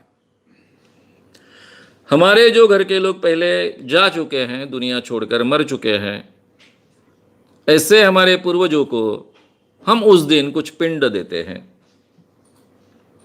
कुछ खिलाते हैं। सावरकर कर महाराष्ट्र में एक समाज सुधारक हो चुके हैं, वीदा सावरकर उनको कहते हैं। उन्होंने इसके बारे में कुछ सवाल खड़े किए। हालांकि इसमें विरोधाभास यह है कि इस वीदा सावरकर को हिंदुत्ववादी कहा जाता है। वो हिंदू महासभा के संस्थापक भी रह चुके हैं। हिंदू महासभा ये संगठन उन्होंने शुरू किया था। वो सावरकर जी कहते हैं कि हमारे जो पूर्वज है, पितर कहते हैं मराठी में उनको, ये अगर स्वर्ग में रहते हैं, और हर एक के पितर तो स्वर्ग में होते हैं, नरक में तो किसी के होते नहीं है। कम से कम बच्चे लोग तो नहीं मानते हैं कि हमारे माता पिता कोई या माता पिता, ग्रैंड मदर, ग्रैंड फादर्स ये नरक में हो गए। तो ये जो सब पितर होते हैं, यानी हमारे पूर्वज होते हैं, वो स्वर्ग में होते हैं, तो उनको तो रोज अमृत पीने को मिलता है, बड़े बड़े अच्छे पकवान खाने को मिलते हैं। तो जिनको रोज इतना अच्छा अच्छा खाने को मिलता है, वो एक दिन साल में हमारी ये गंदी चावल खाने के लिए क्यों आएंगे? आएंगे तो आएंगे, कौवे के माध्यम से आएंगे। वो गंदा कौवा जो कुछ भी खाता है, कीड़े खाता है, मरे हुए जानवरों का मांस भी खाता है, गंदगी में बैठता है, ऐसे गंदे कौवे के माध्यम से क्यों आएंगे? हमारे पितरों को हम इतना गया गुजरा क्यों समझते हैं? ऐसे कई सवाल उन्होंने उठाए हैं। तो ये केवल हमारे अंधविश्वास है। ये पिंडदान करना, आत्मा की तृप्ति करना, ये केवल अंधविश्वास है। अब इसमें आप कहोगे कि नहीं सर, उसमें सच्चाई होती है। कुछ लोगों की आत्मा अतृप्त होती है, तब कौवे उसको छूते नहीं हैं। पुणे सोलापुर लाइन पर एक ऐसे ही तीर्थस्थल है। उन दिनों महाराष्ट्र टाइम्स में मैं कॉलम लिखता था। महाराष्ट्र टाइम्स मुंबई से प्रकाशित होता है। वहां पर बड़े पैमाने पर पिंडदान का कार्यक्रम होता है। यानी इर्द गिर्द के जो भी 8-10 डिस्ट्रिक्ट के लोग हैं, उनके घर की अगर कोई व्यक्ति मरती है तो वह पिंडदान करने के लिए लोग वहीं आते हैं। मैं वहां गया था। हर ऐसे धार्मिक स्थलों पर मैं जाता हूं, उसकी जानकारी लेता हूं, वहां का वातावरण देखता हूं। अब मुझे महाराष्ट्र टाइम्स के लिए लिखना ही था, इसलिए मैं फोटो वगैरह निकाल रहा था। वहां पर जिनका पिंडदान शुरू था, यानी जिस घर के व्यक्तियों का पिंडदान शुरू था, वो महाराष्ट्र टाइम्स के पत्रकार निकले। वो डिस्ट्रिक्ट करस्पॉन्डेंस थे। आप कौन हो, क्यों फोटो ले रहे हो, यहां से बात निकली। मैंने नाम बताया, मुझे जानते ही थे। अरे मैं तो महाराष्ट्र टाइम्स का यहाँ का प्रतिनिधि हूँ। उनके ही पिताजी का ये तर्पण चल रहा था, मैं फोटो निकाल रहा था। उन्होंने मुझसे सवाल पूछा कि मानव साहब, मैं आपका आर्टिकल्स पढ़ता हूँ, मेरे ही पेपर में छप के आ रहे हैं, अभी आप यहाँ आए हो, मेरे ही पिताजी का पिंडदान शुरू है, अब इसका क्या स्पष्टीकरण दोगे आप? कितना समय हुआ? 5-7 मिनट हो गए मेरे पिंड को, यानी पिताजी के लिए जो पिंड रखा था उसको कौवे छू नहीं रहे थे। फिर जब मैंने उनको ये आश्वासन दिया, तब जाकर कौवे छुए। मैं हंसने लग गया। मैंने कहा, साहब जी, इसका जवाब अभी दूं तो आपको बुरा लगेगा। मैं इसका जवाब आर्टिकल में ही दूंगा। क्यों, तुम जवाब नहीं दे सकते हो अभी? मतलब अभी दे सकता हूं, लेकिन आपके श्रद्धा का विषय है। पिताजी अब ये भी गुजर चुके हैं, आप बहुत मानते हो इन सब चीजों को, और आपको सही में लगता है कि पिताजी की आत्मा बहुत अशांत थी और आपने उनको एक अभिवचन दिया, इसलिए आत्मा शांत हुई और कव्वे ने बाद में पिंड को छुआ है। तो अभी मैं बोलूंगा तो आपको बुरा लगेगा, मैं इसका जवाब आगे के आर्टिकल में दूंगा। और नेक्स्ट आर्टिकल जो मैंने लिखा इसी विषय पर लिखा, और उसमें अभी ये तो सब स्टिल फोटोज थे, वीडियो रिकॉर्डिंग तो था नहीं। उन दिनों में वीडियो भी हाथ में आना बड़ी मुश्किल बात थी। ये शायद 88, 89 की या फिर 91, 92 की कुछ तो भी बात है। और मैंने वो फोटो प्रसिद्ध किया और उसके नीचे पूरा स्पष्टीकरण दिया इसी केस का। फोटो में दिख रहा है कि जहां पिंड रखा है उसी के पास से 1-1.5 फीट पर गोबर जलाई गई है, उसकी बड़ी बड़ी ज्वालाएं हैं। जब तक ज्वालाएं बड़ी है तब तक कौवे बहुत दूर दूर खड़े हैं। जैसी जैसी ये ज्वालाएं बुझती जाती है वैसे कौवे थोड़े और नजदीक आते हैं और नजदीक आते हैं, और जब ये ज्वाला, गोबर की ज्वाला पूरी तरह से बुझ जाती है उसके बाद में कौवे नजदीक आते हैं और वो पिंड में जो चावल रखी है उसको खाते हैं। ये क्रमशः 4 फोटो मैंने प्रसिद्ध किए उसके साथ में। अब ये कोई बारीकी से देखता ही नहीं है। ये ज्वाला बूझने के लिए जो 15 मिनट लगे उसका मतलब ये ले लिया कि कौवे छू नहीं रहे हैं, इसलिए नहीं छू रहे हैं कि आत्मा अतृप्त थी। इस पर मराठी में एक फिल्म भी आई है, बड़ी चली है वो बड़े पैमाने पर। तो मित्रों, ये हम ऑब्जर्वेशन में कम गिरते हैं। भानामती के केसेस में मैं जो तरीका अमल में लाता हूं वो पुलिस का तरीका है। पुलिस जिस ढंग से इन्वेस्टिगेशन मर्डर का करती है उसी ढंग से भानामती के केस में इन्वेस्टिगेशन करना होता है। लेकिन जितनी केसेस मैंने ढूंढी उसमें बड़े बड़े एक्सपर्ट पुलिस के अफसर भी फेल हो गए, वो नहीं ढूंढ पाए, लेकिन मैं 3 घंटे में जाकर उसको ढूंढ पाया, क्योंकि मेरे दिमाग में स्पष्ट है कि यह बात झूठी है और उसे मुझे ढूंढनी है। और वो कहीं तो भी कंफ्यूज है, इसलिए वो ठीक ढंग से अपना ही टेक्निक, अपना ही साइंस, मर्डर ढूंढने का साइंस ठीक ढंग से अमल में नहीं ला पाते। अब ये पत्रकार, इन्वेस्टिगेटिव जर्नलिस्ट वो भी थे। हर चीज को जांचने का एक तरीका है। उनके सामने बात हो रही है, वो खुद देख रहे हैं कि जब ज्वालाएं बड़ी है तब कौवे बहुत दूर हैं, जैसे जैसे छोटी होती वो नजदीक नजदीक आ रहे हैं, और जैसे ही बुझती है वो टच करती है वो चावल को। लेकिन ये वो ऑब्जर्व नहीं कर पाए, केवल उन्होंने देखा, लेकिन उसका मतलब बलता निकाला कि मेरे पिताजी के मन में कुछ अतृप्त इच्छाएं थी। जब मैंने अलग अलग अभिवचन दिए तो ये अभिवचन दिया वो सही अभिवचन था, तब जाकर उन्होंने कौवों ने छुआ, इसका मतलब उनकी आत्मा तृप्त हो गई। तो हम अपने अंधविश्वास के आधार पर, विश्वास श्रद्धा के आधार पर मतलब निकालते हैं हर चीज का, उसके ये परिणाम है। ये पिंडदान में भी कोई मतलब नहीं होता है। मुझे लगता है आप तक बात पहुंच गई।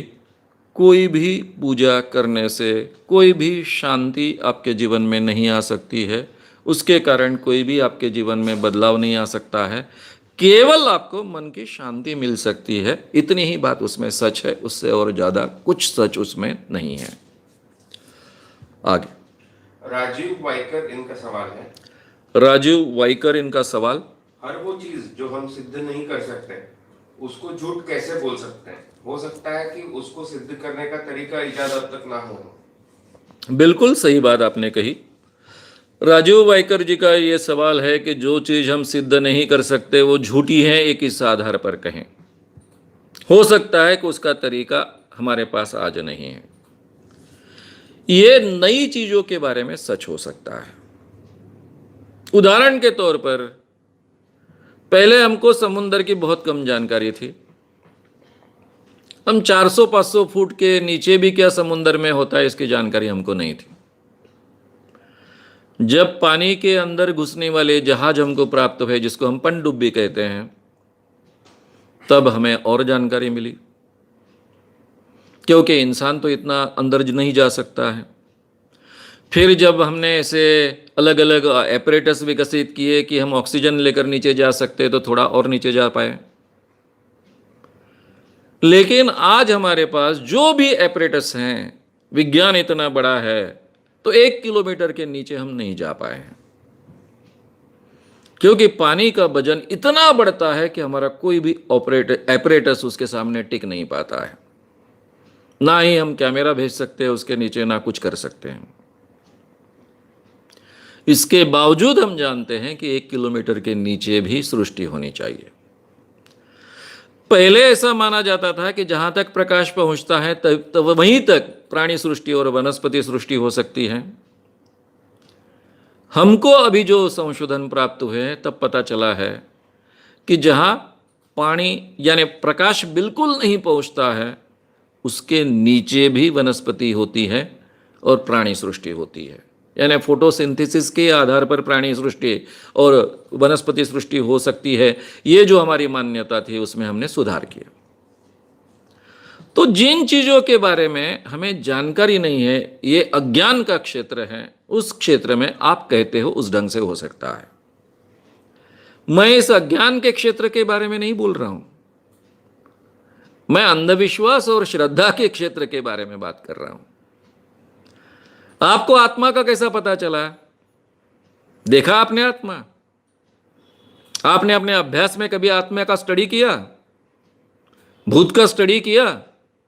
कोई फिजिक्स की किताब में, केमिस्ट्री की किताब में, कोई आपके किताब में, स्कूल की किताब में, लिटरेचर में आत्मा की एक आधी स्टोरी आई होगी, लेकिन जिसको हम अभ्यास कहते हैं, ऐसा हमने कभी नहीं किया। इसके बावजूद हम भूत को मानते हैं, आत्मा को मानते हैं, इन सब चीज़ों को मानते हैं, क्योंकि हमारे संस्कारों से आती है, क्योंकि हम ये मानते हैं कि किसी बड़े व्यक्ति ने, जिसको बहुत ज्ञान था, पूरे दुनिया का ज्ञान था, सारे सृष्टि का ज्ञान था, ऐसे व्यक्ति ने ये बात कही है, इसलिए वो सच है, और उसको हम ढूंढ रहे हैं। ये पहले ही कहा गया है, ये नई बात नहीं है। आत्मा के बारे में जो कल्पनाएं की जाती है, भूत के बारे में जो कल्पनाएं की जाती है, उन कल्पनाओं को हम जांच रहे हैं। आत्मा तो होती नहीं है, इसलिए विज्ञान तो उसको ढूंढ नहीं सकता है। भूत तो दुनिया में होता नहीं है, इसलिए विज्ञान तो उसको ढूंढ नहीं सकता है।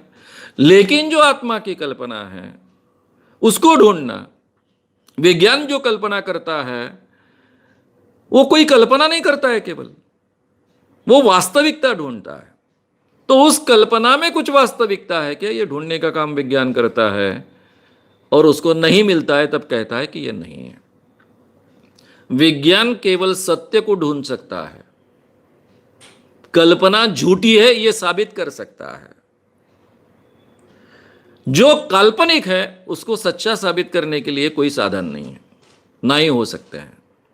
फिर भी आप इन चीजों पर विश्वास क्यों रखते हो? क्योंकि किसी ऋषि ने कहा है, किसी मुनि ने कहा है, किसी ग्रंथों ने कहा है, हमारे धार्मिक किसी व्यक्ति ने कहा है। भाई उसका आधार क्या है, प्रमाण क्या है? वो बोल रहे वो सच है, उसका प्रमाण क्या है? उन लोगों का ज्ञान कितना था? कितना था? बात क्या है ये भी पता नहीं था, इतना कम ज्ञान था। हमेशा याद रखिए, ज्ञान आगे के समय के साथ में बढ़ता है, उसका दायरा बढ़ता है। आचार्य दादा धर्माधिकारी कहते थे कि हमेशा एक पीढ़ी जो जनरेशन होती है, आगे की जनरेशन उसके कंधे पर खड़ी होती है, उसको ज़्यादा दिखता है, उसका ज्ञान बड़ा होता है। मैं एक पीढ़ी की जनरेशन की बात कर रहा हूँ, एक व्यक्ति की बात नहीं कर रहा हूँ। तो इसलिए हमारा ज्ञान बढ़ा है। हमको हिमालय के बाद क्या है इसका पता नहीं था। यहां बैठे बैठे लोग हिमालय की कल्पना करते थे, जिंदगी में कभी जा नहीं पाते थे। आज हमको पृथ्वी पर के हर इंच की जानकारी है, हर फीट का फोटो हम बैठे बैठे मोबाइल पर देख सकते हैं। इतनी जानकारी हमें प्राप्त हो चुकी है। इसलिए ऐसा मानना कि इन चीजों को ढूंढने के तरीके हमारे पास नहीं है, इसलिए हम उसको सच्चा नहीं साबित कर सकते, ये केवल हमारे अंधविश्वास का समाधान करना है, अंधविश्वासु मन का समाधान करना है, अज्ञान का समाधान करना है, और इसमें सुख मानना है, इसके अलावा कुछ भी नहीं है। हम हर चीज को आज के जमाने में ढूंढ सकते हैं। कम से कम जो हमारे बारे में हमको पहले से जानते हैं, जिसके बारे में हमें जानकारी है, उसको तो बहुत अच्छे ढंग से ढूंढ सकते हैं और उसको प्रूव कर सकते हैं। आप इस लाइंस पर सोचेंगे तो शायद आप इस अंधविश्वास के जकड़ से बाहर आ पाओगे। नहीं तो इसी को मानकर हमारे पूर्वजों को पहले से बहुत पता था, पृथ्वी की भी ठीक ढंग से जानकारी नहीं थी, पाताल की कल्पना करते थे, स्वर्ग की कल्पना करते थे। वो डॉक्टर JB आठवले कहते 6वीं पाताल है, 7वीं पाताल है, उसमें मांत्रिक बैठता है। दाभोलकर जैसे, पानसरे जैसे मानव जैसे लोग, मांत्रिक उनको कंट्रोल करता है। ऐसी ही बातों पर जिंदगी भर विश्वास करते रहेंगे। इससे बाहर आना पड़ेगा तो पूरी तरह से हमको तर्क के आधार पर विचार करना होगा, और तर्क के आधार पर, वैज्ञानिक इन्वेस्टिगेशन के आधार पर, जिसको हम वैज्ञानिक मेथड कहते हैं, साइंटिफिक मेथड कहते हैं, उसके आधार पर जो हमें सच मिलेगा वही स्वीकारेंगे। ये अगर शर्त हम मंजूर करेंगे तभी इन अंधविश्वास के जकड़ के बाहर हम आ पाएंगे और अज्ञान के बाहर हम आ पाएंगे। आगे सुशीला ऑगस्टीन इनका सवाल है। सुशीला ऑगस्टीन इनका सवाल है, what is energy body, how it is different from physical and mental body. Energy body क्या है, डिफरेंट कैसी है फिजिकल और मेंटल बॉडी से। मैं आत्मा इस विषय पर जब विस्तार से आपके सामने बात रखूंगा तब ये बात रखने ही वाला हूं, लेकिन ये एनर्जी बॉडी कुछ होती है, फिजिकल बॉडी अलग होती है, मेंटल बॉडी अलग होती है, ऐसा सेपरेशन करना बहुत डिफिकल्ट है। ये हमारे ही पूरे शरीर के हिस्से हैं। हमारा माइंड भी शरीर का ही हिस्सा है। माइंड का अस्तित्व ब्रेन में होता है। एनर्जी हमारे पूरे सिस्टम का हिस्सा है।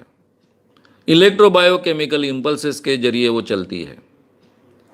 पहले हमको इसकी जानकारी नहीं थी, इसलिए हम अलग अलग कल्पनाएं करते थे कि एनर्जी अलग है, मेंटल बॉडी अलग है, फिजिकल बॉडी अलग है। ये तीनों एक ही है। ये केवल कार्यप्रणाली का हिस्सा है। जैसे अभी मैं जब भी सिखाता हूँ मेरे वर्कशॉप्स में, माइंड क्या होता है, कॉन्शियस माइंड क्या होता है, सबकॉन्शियस माइंड क्या होता है, ये केवल कल्पना नहीं होती है। हमारे ब्रेन में जो फंक्शनिंग चलता है, ये जो फंक्शनिंग ऑफ द ब्रेन है, उसको माइंड कहा जाता है। ये फंक्शनिंग दो तरह का होता है। एक कॉन्शियस होता है जिसके बारे में हमें जानकारी होती है, अवेयरनेस होता है, जानकारी होती है इसका मतलब अवेयरनेस होता है, ये फंक्शनिंग चल रहा है, ये मुझे समझ में आता है। और दूसरा अवेयरनेस न होने वाला फंक्शनिंग होता है, वो सबकॉन्शियस माइंड का हिस्सा माना जाता है, सबकॉन्शियस माइंड का हिस्सा माना जाता है। तो ये हम फर्क करते हैं। अब ये एनर्जी तो सेपरेट बिल्कुल नहीं होती, हमारे बॉडी का ही हिस्सा होता है। ऐसी एनर्जी हमारे बॉडी से कहीं बाहर नहीं जा सकती, अलग नहीं हो सकती, वो हमारे बॉडी का ही हिस्सा होती है, बॉडी का वर्किंग होता है। तो ये और ज़्यादा विस्तार से बातें सब जब मैं आत्मा के बारे में बोलूँगा तब आपके सामने आएंगी। ये पहले जो हमारे सामने इस ढंग के थियरीज रखी जाती थी, ये इंटेलिजेंट थियरीज है, मैं उसको दोष नहीं देता हूँ। तब इतने अच्छे ढंग से हमारे बॉडी को समझना, माइंड को समझना, ये तरीके हमारे पास उपलब्ध नहीं थे। इसलिए हमने ये तीन की कल्पना की कि एनर्जेटिक बॉडी कुछ तो भी एनर्जी अलग होती है, माइंड अलग होता है, फिजिकल अलग होता है शरीर, ऐसा हमने पहले कल्पना की। अभी उसकी ज़रूरत नहीं है क्योंकि हम उसको बहुत अच्छे ढंग से अब समझने लग गए हैं, इतना ज्ञान हमें उपलब्ध है। आगे प्रकाश ढोकने इनका सवाल है। प्रकाश ढोकणे जी इनका सवाल है, क्या स्वामी विवेकानंद ब्रह्मचारी थे? क्या स्वामी विवेकानंद ब्रह्मचारी थे? मुझे पता नहीं। स्वामी विवेकानंद जी से मैं मिला नहीं, उनसे बातचीत कर पाया नहीं, लेकिन वो ब्रह्मचारी थे या नहीं थे इसमें मुझे 1% भी इंटरेस्ट नहीं। अगर उन्होंने अपने जीवन में ऐसा जवाब दिया जैसा अटल बिहारी वाजपेयी जी ने जो जवाब दिया, तो भी मुझे उससे कोई फर्क गिरने वाला नहीं है। मेरे लिए विवेकानंद जी ने जो लोगों के सामने बातें रखी, बहुत रैशनल बातें रखी। भारतीय समाज में का अंधविश्वास दूर करने का बहुत बड़ा और महत्व का काम उन्होंने किया। वे विवेकानंद लोगों तक पहुंचने ही नहीं दिए गए। मैं नागपुर का हूं, बहुत बड़ी विवेकानंद आश्रम की संस्था है, लेकिन वो कभी अंधविश्वास के खिलाफ कोई बात विवेकानंद जी की कहती नहीं है। मैं चेन्नई गया था अभी, वहां बहुत बड़ा विवेकानंद जी का स्मारक है, समुद्र किनारे है, बारीकी से पूरा प्रदर्शन देखा। एक भी रैशनल वाक्य उसमें विवेकानंद जी का था नहीं, इतने बड़े प्रदर्शन में। यह मैं मानता हूं विवेकानंद जी की बदनामी है, उनका अपमान है। विवेकानंद जी ने उस जमाने में बहुत ही हिम्मत से ऐसी बातें कही कि जिसके कारण लोगों के अंधविश्वास दूर हो। वो ज्योतिष के खिलाफ बोलते गए, ज्योतिषियों के खिलाफ बोलते गए, जो कि हिंदू धर्म का आधार माना जाता है। शुभ अशुभ ये सब चीजें कैसी झूठी है, इसके बारे में बोल्डली बोलते गए। कई बातें उन्होंने कही। मैं विवेकानंद जी इन पर एक स्वतंत्र प्रोग्राम ही करने वाला हूं, तब बहुत विस्तार से ये बातें आपके सामने आएगी। अब विवेकानंद जी ने ब्रह्मचर्य क्यों अपने जीवन में अमल में लाया, अब उसको प्राधान्य देने वाले काफी लोग थे। गांधी जी को मैं बहुत मानता हूं, लेकिन गांधी जी भी ब्रह्मचर्य को बहुत महत्व देते थे। विनोबा जी के बारे में मैं बहुत आदर से बात करता हूं, वो भी ब्रह्मचर्य को बहुत महत्व देते थे। और मेरा खुद का अभ्यास कहता है, मेरी खुद की मान्यता कहती है कि ब्रह्मचर्य की इसको इतना महत्व देने की जरूरत नहीं। किसी व्यक्ति को अगर खुद को लगता है मुझे ब्रह्मचारी रहना है, तो ये उसका अधिकार होना चाहिए, मैं मानता हूं। ये उसका अधिकार है, उस पर कोई भी बात लादनी नहीं चाहिए। सेक्स करना ही चाहिए, ये भी लादना नहीं चाहिए, ये उसका चॉइस होना चाहिए। लेकिन आम इंसान के जीवन में ब्रह्मचर्य ये कोई भी अच्छा रोल प्ले नहीं कर सकता है। उसका जीवन दुभर कर देता है, उसकी समस्याएं बढ़ाता है। सेक्स अगर आपको तंदुरुस्त रहना है, नॉर्मल जीना है, तो जीवन का एक अटूट हिस्सा है और उसको इसी आधार पर हमने स्वीकारना चाहिए। आगे मिलिंद हिवराळे इनका सवाल है, अगर कवर हो गया हो तो आगे बढ़ सकते हैं। सवाल यह है, ब्रह्मचारी रहने के कारण किस प्रकार के फायदे होते हैं? ब्रह्मचारी रहने के कारण किस प्रकार के फायदे होते हैं, मिलिंद हिवराड़ी जी का सवाल है। मुझे अगर पूछो, मेरा जहाँ तक ज्ञान है, मैं ब्रह्मचारी आश्रमों से जुड़ा हूँ, इसलिए उसका भी ज्ञान प्राप्त करने की पूरी कोशिश की है, समझने की कोशिश की है। और सेक्स इस विषय का भी बहुत अच्छा ज्ञान मुझे प्राप्त करना पड़ा है, मेरे विषय की आवश्यकता थी। मैं हिप्नोथेरेपी सिखाते आया हूँ, उसमें हिप्नोथेरेपी सेक्सुअल थेरेपीज में बहुत इफ़ेक्टिव होने के कारण भी मुझे बहुत गहराई से इस विषय का अध्ययन करना पड़ा। इन सब चीज़ों के आधार पर जो भी वैज्ञानिक इन्वेंशंस हुए, इसके आधार पर मैं इस तथ्य के पास पहुंचा हूं, या फिर इस सत्य को मैं मानता हूं कि सेक्स ये मानवीय जीवन की एक आवश्यक चीज़ है। उसको जितना आवश्यक प्राधान्य देना चाहिए उतना हमने देना चाहिए। ब्रह्मचर्य के कोई भी फायदे आध्यात्मिक जीवन में जो माने जाते हैं, मोक्ष प्राप्त करने के जीवन में माने जाते हैं, ऐसे कोई फायदे नहीं हैं। स्त्री पुरुष संबंध को एक पाप समझना, जो गांधी भी समझते थे, विनोबा भी समझते थे, जो ब्रह्मचारी होते हैं वो सभी कल्ट समझते हैं, चाहे प्रजापिता ब्रह्म कुमारी हो, चाहे कैथोलिक पंथ हो, क्रिश्चियनों का, सभी मानते हैं। ये समझना ही इंसान का अपमान है। जिस प्रक्रिया के द्वारा हमारा जन्म हमें प्राप्त हुआ, उसी को हम गंदा समझते हैं, तो ये तो माँ बाप का ही अपमान हुआ है, अपने जन्म का ही अपमान हुआ है। अब जिन लोगों को ये जन्म मरण के फेरे से ही छुट्टी पाना है, उन लोगों का ये कल्पना विलास है। अरे भाई, इतना सुंदर इंसान का जीवन हमको प्राप्त हुआ है, उसका आनंद लीजिए। हो सके तो दूसरों के लिए उससे ज़्यादा से ज़्यादा उसका उपयोग कीजिए, आनंद से जिए। आपने तो खुद होकर मांगा नहीं था कि मुझे जन्मना है, mummy and daddy please give me entry, ऐसी कोई डिमांड तो हमने की नहीं थी। एक एक्सीडेंट से हम जन्मे हैं, इसका मस्त आनंद उठाइए। तो उसी को पाप मानना, जन्म को ही, जन्म के कारण को ही पाप मानना, ये मुझे लगता है ये मानवीयता का बहुत बड़ा अपमान है। चाहे ये बात गांधी जी ने कही हो, चाहे ये बात विनोबा जी ने कही हो, चाहे ये बात कैथोलिक्स ने कही हो, मेरे लिए तो ये इंसान का अपमान मुझे लगता है। आगे समीर सिंह, इनका एक सवाल है, जो नन्स के बारे में आप बोल रहे थे, हाँ, पर उसमें उनकी भी गलती नहीं लगती क्या कि उन्होंने भी कुछ पोस्ट पाने के लिए वगैरह ऐसा सेक्सुअल ऑफर या ये सब एक्सेप्ट किया हो? समीर सिंह जी का सवाल है कि नंस ने जिस ढंग से अपने आप को सकम किया तो उसमें उनकी गलती नहीं है क्या? क्या होता है, बलात्कार का जो हमारा कानून बना है, वो कानून बहुत सोच समझ कर बना है।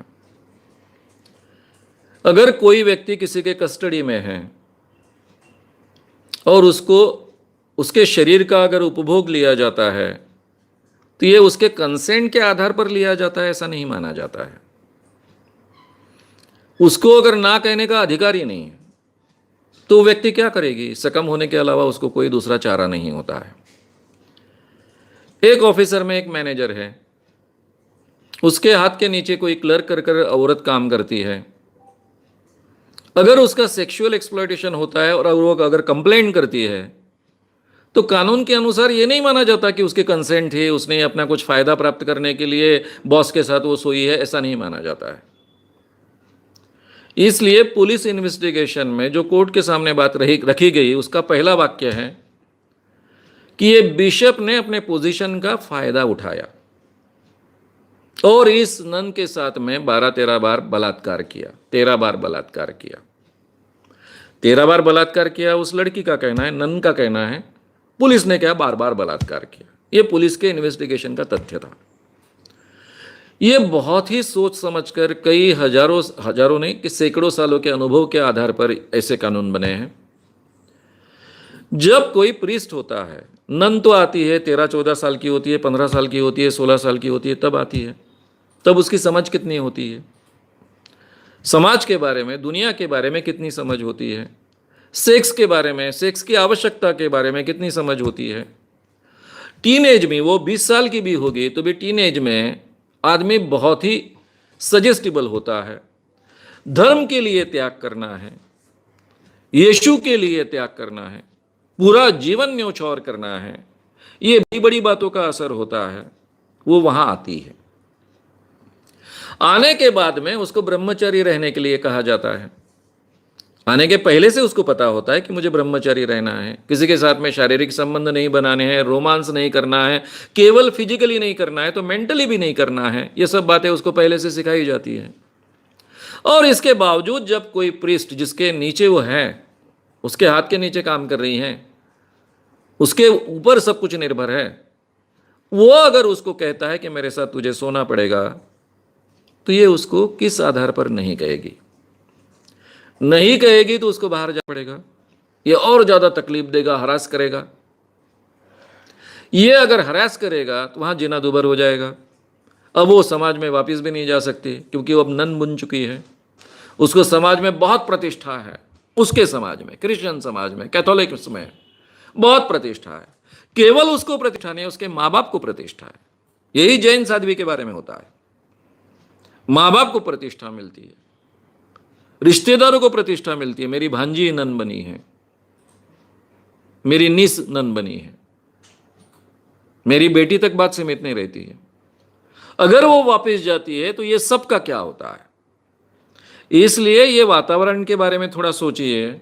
और ऐसे वातावरण में एक नन जाहिर तरीके से मुझ पर बलात्कार हुआ ये कहने की हिम्मत करती है, इसके हिम्मत को हमने सलाम करना चाहिए, उस पर आरोप नहीं करने चाहिए। अब नंस की गलतियां है कि नहीं, मैंने पहले ही कहा कि ये नंस के रिलेशन अगर आम आदमियों के साथ में आते तो मैं उसके बारे में बोलता भी नहीं, कार्यक्रम भी नहीं करता। मैं मानता कि ये उनका अधिकार है। यहां प्रीस्ट ने, जिस पर ये जिम्मेदारी है, उसने ये प्रकार किया है, इसलिए हम चर्चा का विषय उसको बना रहे हैं और उसके बारे में बात कर रहे हैं। मैं उनके चरित्र के बारे में नहीं बात कर रहा हूं। उन्होंने अपना चरित्र रखना चाहिए, नहीं रखना चाहिए, इसी को कैरेक्टर कहना चाहिए, इसके बारे में भी मेरे मतभेद है। कैरेक्टर के बहुत हिस्से हैं, एक मामूली हिस्सा है उसमें का ये। इसी के आधार पर पूरा आदमी का कैरेक्टर जान ले, ये तो किसी भी इंसान पर अन्याय करने जैसी बात है। तो मित्रों, यहां उन नन्स को दोष देना इस सिचुएशन में ठीक नहीं है। मैं दो फर्क करता हूं। नन्स ने अपने ब्रह्मचर्य से डेविएट होना, यह अलग बात मानता हूं, और नन्स को उस व्यवस्था में मजबूरन इसके लिए तैयार होना पड़े, यह अलग बात मानता हूं। यह जो दूसरी बात है, एक्सप्लॉयटेशन है, उसके खिलाफ हमने बोलना चाहिए, ऐसा मैं मानता हूं। आगे 11:08 हो चुके हैं। कितने सवाल लेंगे? 11:15 तक। अनिल परमार इनका सवाल है, हाँ, क्या ब्रह्मचर्य नेचर के विरुद्ध का कार्य है? अनिल परमार जी का सवाल है कि क्या ब्रह्मचर्य नेचर के विरुद्ध का कार्य है। देखिए, नेचर में नर और मादी ये दो प्रकार होते हैं। जो हमारे आज के संशोधन हमको कहते हैं उसमें भी डेविएशंस हो सकता है। इसीलिए आज के ज़माने में होमोसेक्सुअलिटी और लेस्बियनिज्म, जिसको हम कहते हैं स्त्री का स्त्री के साथ में शारीरिक संबंध, ये भी प्राकृतिक माना जा सकता है। यहां तक हमारा संशोधन पहुंच चुका है। यानी 90% लोगों के लिए नर मादी ये नाता हो सकता है। 10% लोगों के लिए, परसेंटेज कम ज़्यादा हो सकता है, उसकी कोई हमारे पास संख्या तो उपलब्ध नहीं है, तो 10% लोगों के लिए होमोसेक्सुअलिटी या फिर लेस्बियनिज्म ये भी प्राकृतिक हो सकता है। ये आज हमको स्वीकारना पड़ रहा है, क्योंकि जो भी संशोधन गए 100 सालों में प्रयास हुए हैं, उसके आधार पर हम ये कह सकते हैं। इसी के आधार पर मैं ये कहूँगा कि कुछ लोग अगर अपने आप को सेलिब्रेट रखना चाहते हैं, ब्रह्मचर्य रखना चाहते हैं, तो ये उनका अधिकार है। ये अधिकार उनका होना चाहिए। हम में से कोई उन पर जबरदस्ती नहीं कर सकता कि नहीं नहीं आपने सेक्स करना ही चाहिए। तो ये प्राकृतिक है या अप्राकृतिक है, इसके बारे में बोलना ज़्यादा कठिन है, क्योंकि हो सकता है कुछ लोगों में ऐसे हार्मोनल चेंजेस हो कि जो किसी के साथ में सेक्स नहीं करना चाहते, उनको हर स्त्री माता ही लगे, जैसा विनोबा जी के बारे में कहा गया। हो सकता है ऐसा, तो ये एक्सेप्शन हमको मान लेने चाहिए। लेकिन इसकी एक फिलॉसफी बनाकर, इसके कारण इंसान प्रगति करता है, वही चारित्र्यवान होता है, सेक्स ये पाप है, सेक्स करना यानी पाप में जाना है, स्त्री ये पाप की खान है, इस ढंग की जो वाक्य रचनाएं आती है, ये जो तत्वज्ञान है, फिलॉसफी है, वो गलत है। इसलिए मैं कहूंगा कि मैक्सिमम लोगों के लिए, 90% लोगों के लिए सेलिबसी, ब्रह्मचर्य ये प्राकृतिक नहीं है। कुछ अपवादात्मक एक्सेप्शनल लोगों के लिए वो प्राकृतिक हो सकता है, ये उनका अधिकार होना चाहिए। और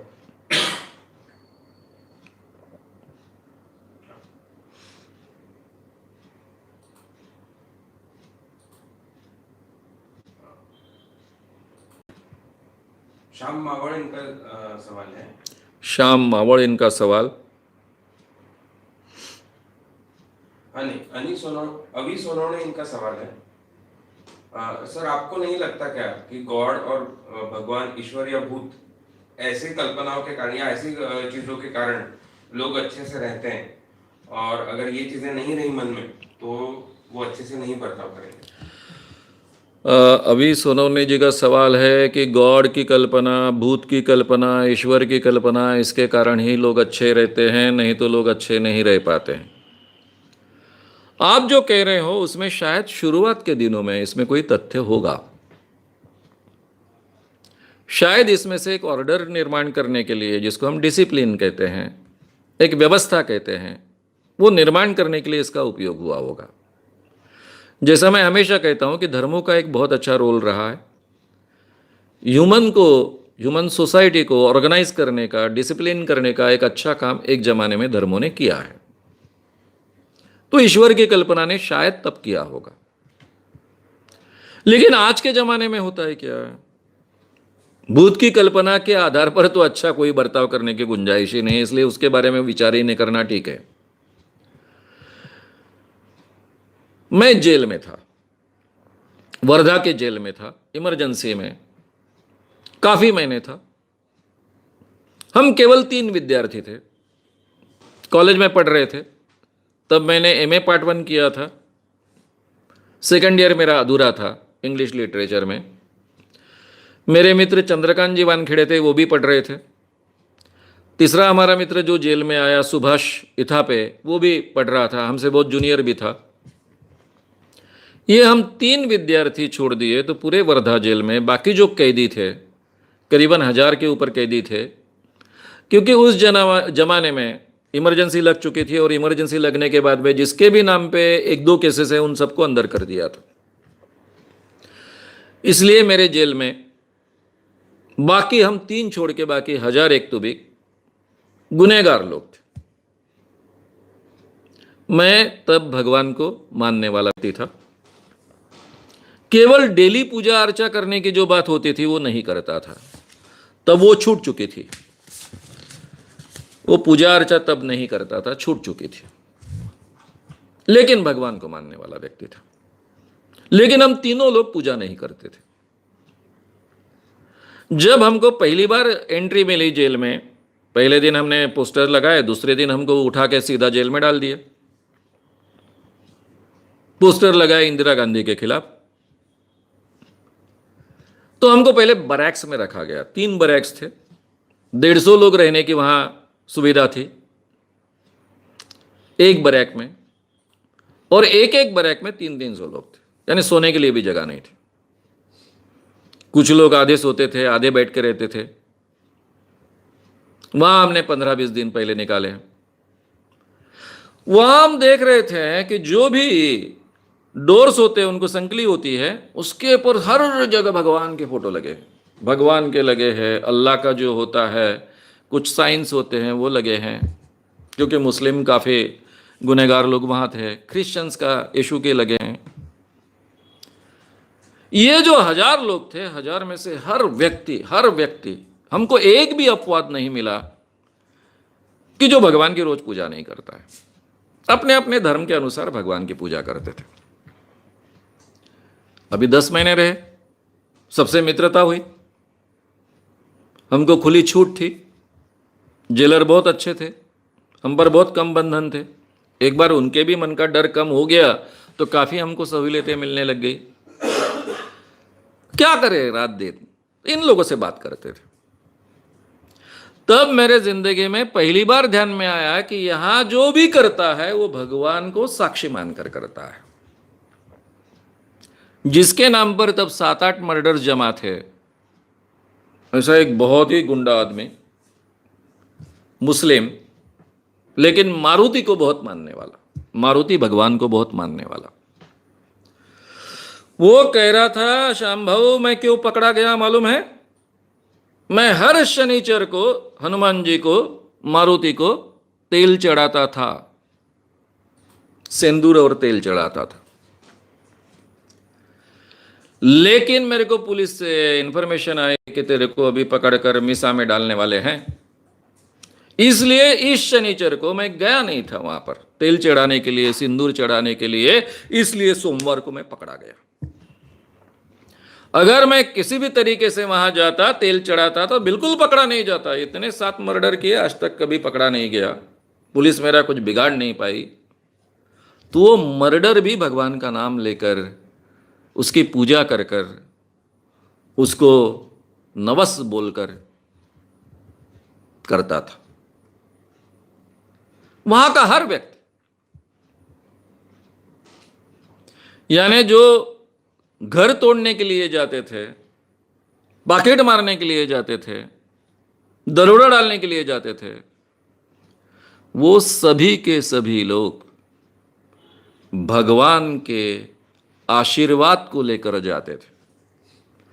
तब मुझे पहली बार पता चला कि भगवान बुरी चीजों का भी साथ देता है। बुरी चीजें भी भगवान के आशीर्वाद से ही संपन्न होती है। बाद में ऐसे अनुभव मैंने जीवन में बहुत लिए हैं। मैं आपसे रिक्वेस्ट करूंगा, भगवान के कारण लोग अच्छा बर्ताव करते हैं, ऐसा अगर आपको सही में लगता है तो मेरी विनंती मानिए। भारत के जितने भी धार्मिक स्थल है, पुरी का जगन्नाथ का मंदिर, उस एरिया में 15 दिन रहिए, केवल आंख खुली रखिए। काशी का विश्वनाथ मंदिर, बनारस का, केवल आंख खुली रखकर देखिए। नासिक, केवल आंख खुली रखकर देखिए। हर जगह 15 दिन रुकिए और कुछ काम मत कीजिए। खाने पीने का समय छोड़कर रात दिन केवल देखते रहिए। हो सके तो नॉर्मल से फोटो लेते रहिए, और फिर आपका विश्वास कायम रहता है क्या, ये आकर मुझसे कहिए। मैंने ये सब किया है। आप धार्मिक स्थलों पर जाते हो, पूजा कर कर वापिस आते हो, मेरे जैसा व्यक्ति वहाँ रुकता है, बारीकी से सब देखता है, अपने समाज को समझता है, लोगों को समझता है, और पुजारियों को भी समझता है, उनके ठगी को भी समझता है। मेरी खुद की मान्यता है, कोई भी मंदिर का पुजारी भगवान को नहीं मानता है। अगर वो मानता होता तो इतने बड़े पैमाने पे आम आदमियों को ठगने का काम कर नहीं सकता। उसी के पास बैठकर लोगों को ठगना उसके लिए संभव नहीं होता है। ये ठगी क्या होती है, ये भी समझने के लिए आप जाकर बैठिए, आराम से देखिए, आपको पता चलेगा। अपवाद हो गए केवल हिमालय के मंदिर, बाकी भारत के कोई भी बड़े मंदिर में जाइए, आराम से बैठकर देखिए कैसी ठगी चलती है। अच्छा मस्त मस्त अनुभव लीजिए आप। मुझे लगता है कि आप अपना वाक्य बदल देंगे। भगवान के कारण कोई भी प्रामाणिकता से काम करता है, ये बात सच नहीं है। प्रामाणिक लोग भगवान को मानते हैं, और ज्यादातर लोग प्रामाणिक होते हैं वो भगवान को मानने वाले होते हैं। इसलिए आपको जो चित्र दिखता है वो ऐसा दिखता है। पापी लोग, बुरे काम करने वाले लोग भगवान को बहुत ज्यादा मानते हैं, और ये मानते हैं कि उनके पाप के काम सही माने में सक्सेस होते हैं, वो भगवान के आशीर्वाद के कारण ही सक्सेस होते हैं, ऐसा भी वो मानते हैं। इसीलिए पाप की दुनिया वाले लोग बड़े पैमाने पर मंदिरों को डोनेशंस देते हैं, बहुत भगवान भगवान करते हैं। ये भी उसके पीछे का कारण होता है।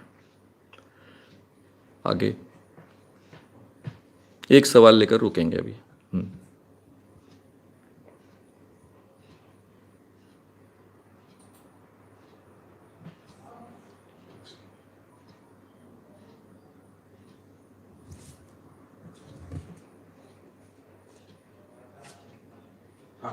सौरया नाम का उनका सवाल है।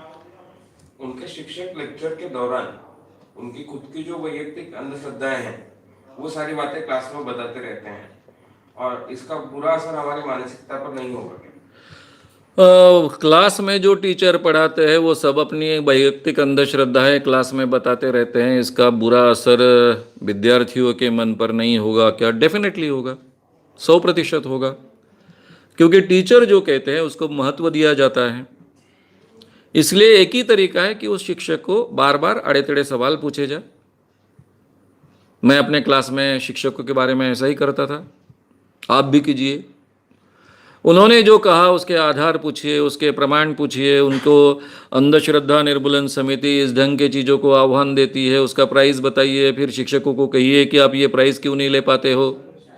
इस ढंग से अगर आप क्रॉस करोगे तो ये इस ढंग के सवाल नहीं आएंगे, इस ढंग के परिणाम नहीं होंगे, और इसका कोई भी बुरा परिणाम आप पर नहीं होगा। एक सवाल थोड़ा सा है हाँ। कि जो आपने कहा कि हिमालय के मंदिर केवल इस ठगगिरी को अपवाद होंगे, तो ऐसा आप क्यों कह रहे हैं?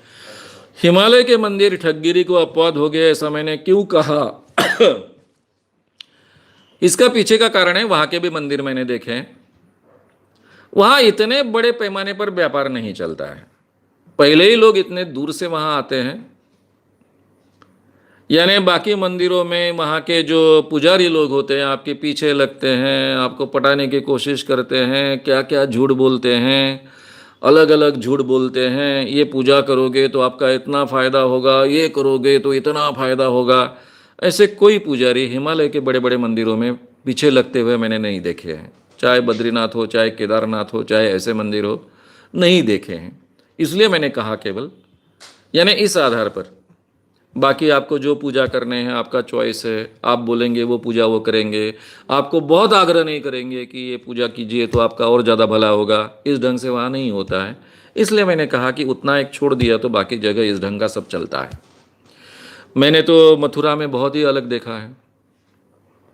मथुरा में मैं एक बार दिल्ली से गया था, आगरा मथुरा ऐसा टूर करने के लिए। ये टूरिस्ट बसेस होती है, वो लेकर गई थी। वो बहुत अच्छा बताता था कि यहाँ मत जाइए, वहाँ मत जाइए, वहाँ मत जाइए, ये मत करिए। अब मेरे जीवन में मैं पहली बार आगरा का ताजमहल देख रहा था, उसके लिए उन्होंने समय बहुत कम दिया, 5 मिनट ही मिले मुझे आगरा का ताजमहल देखने के लिए। मैं अंदर जाकर देख भी नहीं पाया, केवल फ़ोटो निकाल कर आया, और पूरा का पूरा समय वो मथुरा के मंदिर में डाल दिया। मथुरा के एक मंदिर में लिया गया जहाँ भगवान कृष्ण का सही में जन्म हुआ है, ऐसी जगह बताई गई। और उस जगह पे जो धंधा शुरू हुआ, अगर आप अपने नाम के यहाँ पर एक छोटी सी तख्ती लगाओगे, 5,000 रुपये, 10,000 रुपये, 15,000 रुपये। मेरे बस में करीबन 35 लोग थे, मैं छोड़कर 34 लोग। 34 लोगों ने उस दिन कम से कम 10 लाख रुपए वहां केवल अपने नाम की तख्ती बिठाने के लिए दिए। जिस ढंग से ये ठगी चलती है, यही सही मंदिर है। अब मैंने थोड़ी देर देखा, मुझे गुस्सा आ गया, मैं बाहर गिर गया। बाहर में जाकर देखता हूं तो दूसरा कहता है यही सही, यही जगह है, बाकी वो झूठ बोल रहा है।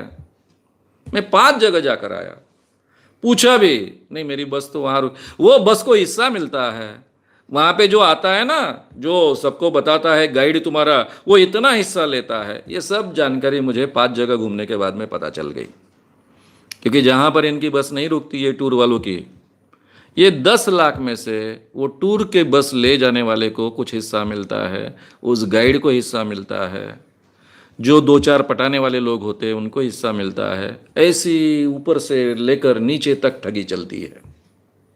ये हमारा भारत है, जो मैं बहुत नज़दीक से देखता हूँ।